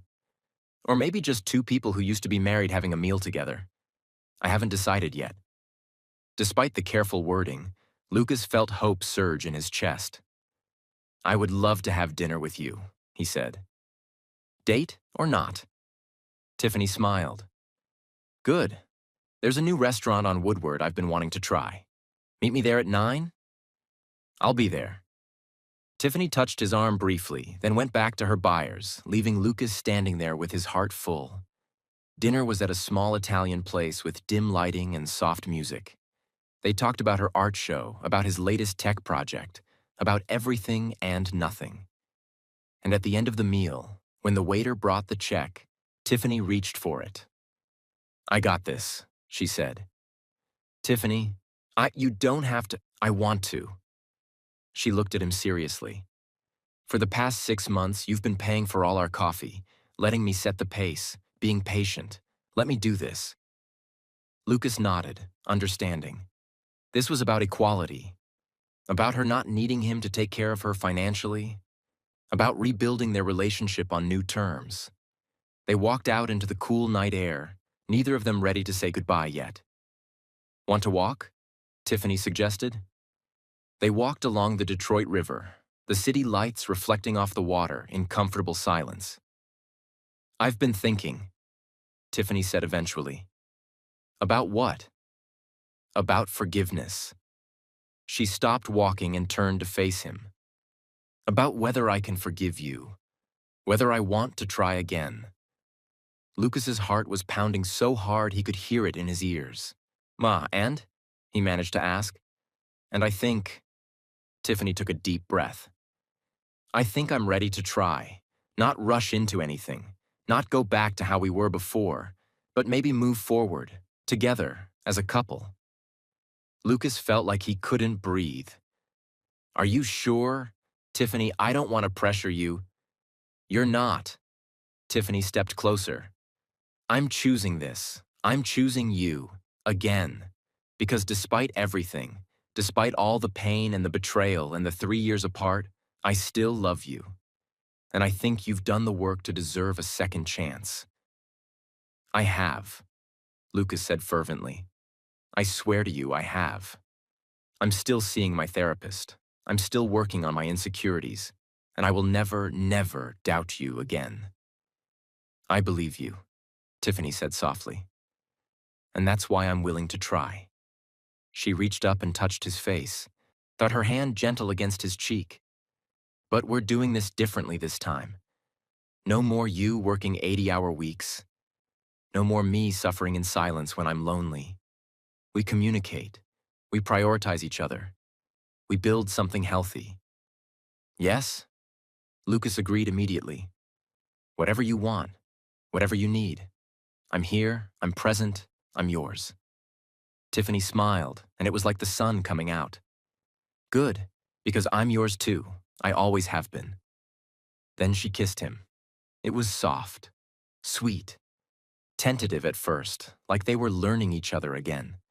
Then deeper, more certain, as 3 years of longing and pain and love poured into that single moment of connection. When they finally pulled apart, both of them were crying. I missed you so much, Lucas whispered, his forehead resting against hers. I missed you too, Tiffany replied, each and every single day.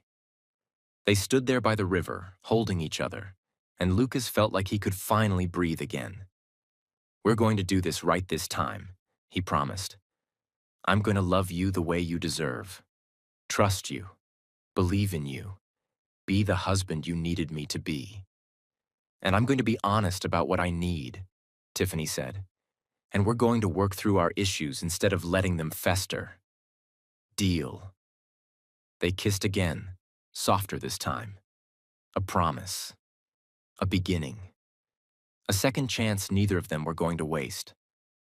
1 year later, Lucas woke up to sunlight streaming through the windows and the smell of coffee brewing. He smiled and stretched, then got up and followed the smell to the kitchen. Tiffany was there, wearing one of his t-shirts and dancing to music only she could hear while making breakfast. Her golden kinky twists were in a messy bun, and she was singing off-key to some song on her phone. Lucas leaned against the doorway, just watching her. This was what he'd almost lost. This moment of simple, perfect happiness. Tiffany turned and saw him, her face lighting up. Morning, sleepyhead. I made coffee. I can see that. Lucas moved into the kitchen and wrapped his arms around her from behind, kissing her neck. You're up early. Couldn't sleep. Too excited about the gallery opening next week. Tiffany turned in his arms to face him. Plus, I wanted to make you breakfast. We have that meeting with the investors at 10, right? We do. Lucas had cut his work hours in half, delegated more, and made Tiffany his priority. But that's not until 10. We have time. Time for what? Tiffany asked with a playful smile. Oh, time for this. He kissed her, slow and deep, until she melted against him. They'd remarried 6 months ago. Small ceremony, just close friends and family. No Chantel, who was currently serving a 12-year sentence for fraud, conspiracy, and a list of other charges. And they'd bought a new place together. Not the old penthouse, too many bad memories. A house in Indian Village with a studio for Tiffany's art and an office for Lucas's work. A home they'd built together from scratch. I love you, Lucas said against her lips. I love you too, Tiffany replied, even though you're interrupting my cooking. Worth it. They stood in their kitchen, holding each other, exactly where they were supposed to be. It hadn't been easy getting here. They'd gone to couples therapy, had difficult conversations, now worked through layers of hurt and betrayal and insecurity. But they'd done it together, and that made all the difference. Lucas and Tiffany found their way back to each other. If this story taught you that trust is everything in a relationship, that the truth always comes out, and that real love can survive even the worst betrayals, drop a comment with a heart. And if you believe in second chances, comment, love wins. Thank you for being part of Lucas and Tiffany's journey. Subscribe to our channel for more stories, and join our membership community for exclusive videos and early access to new stories. We'll see you in the next one.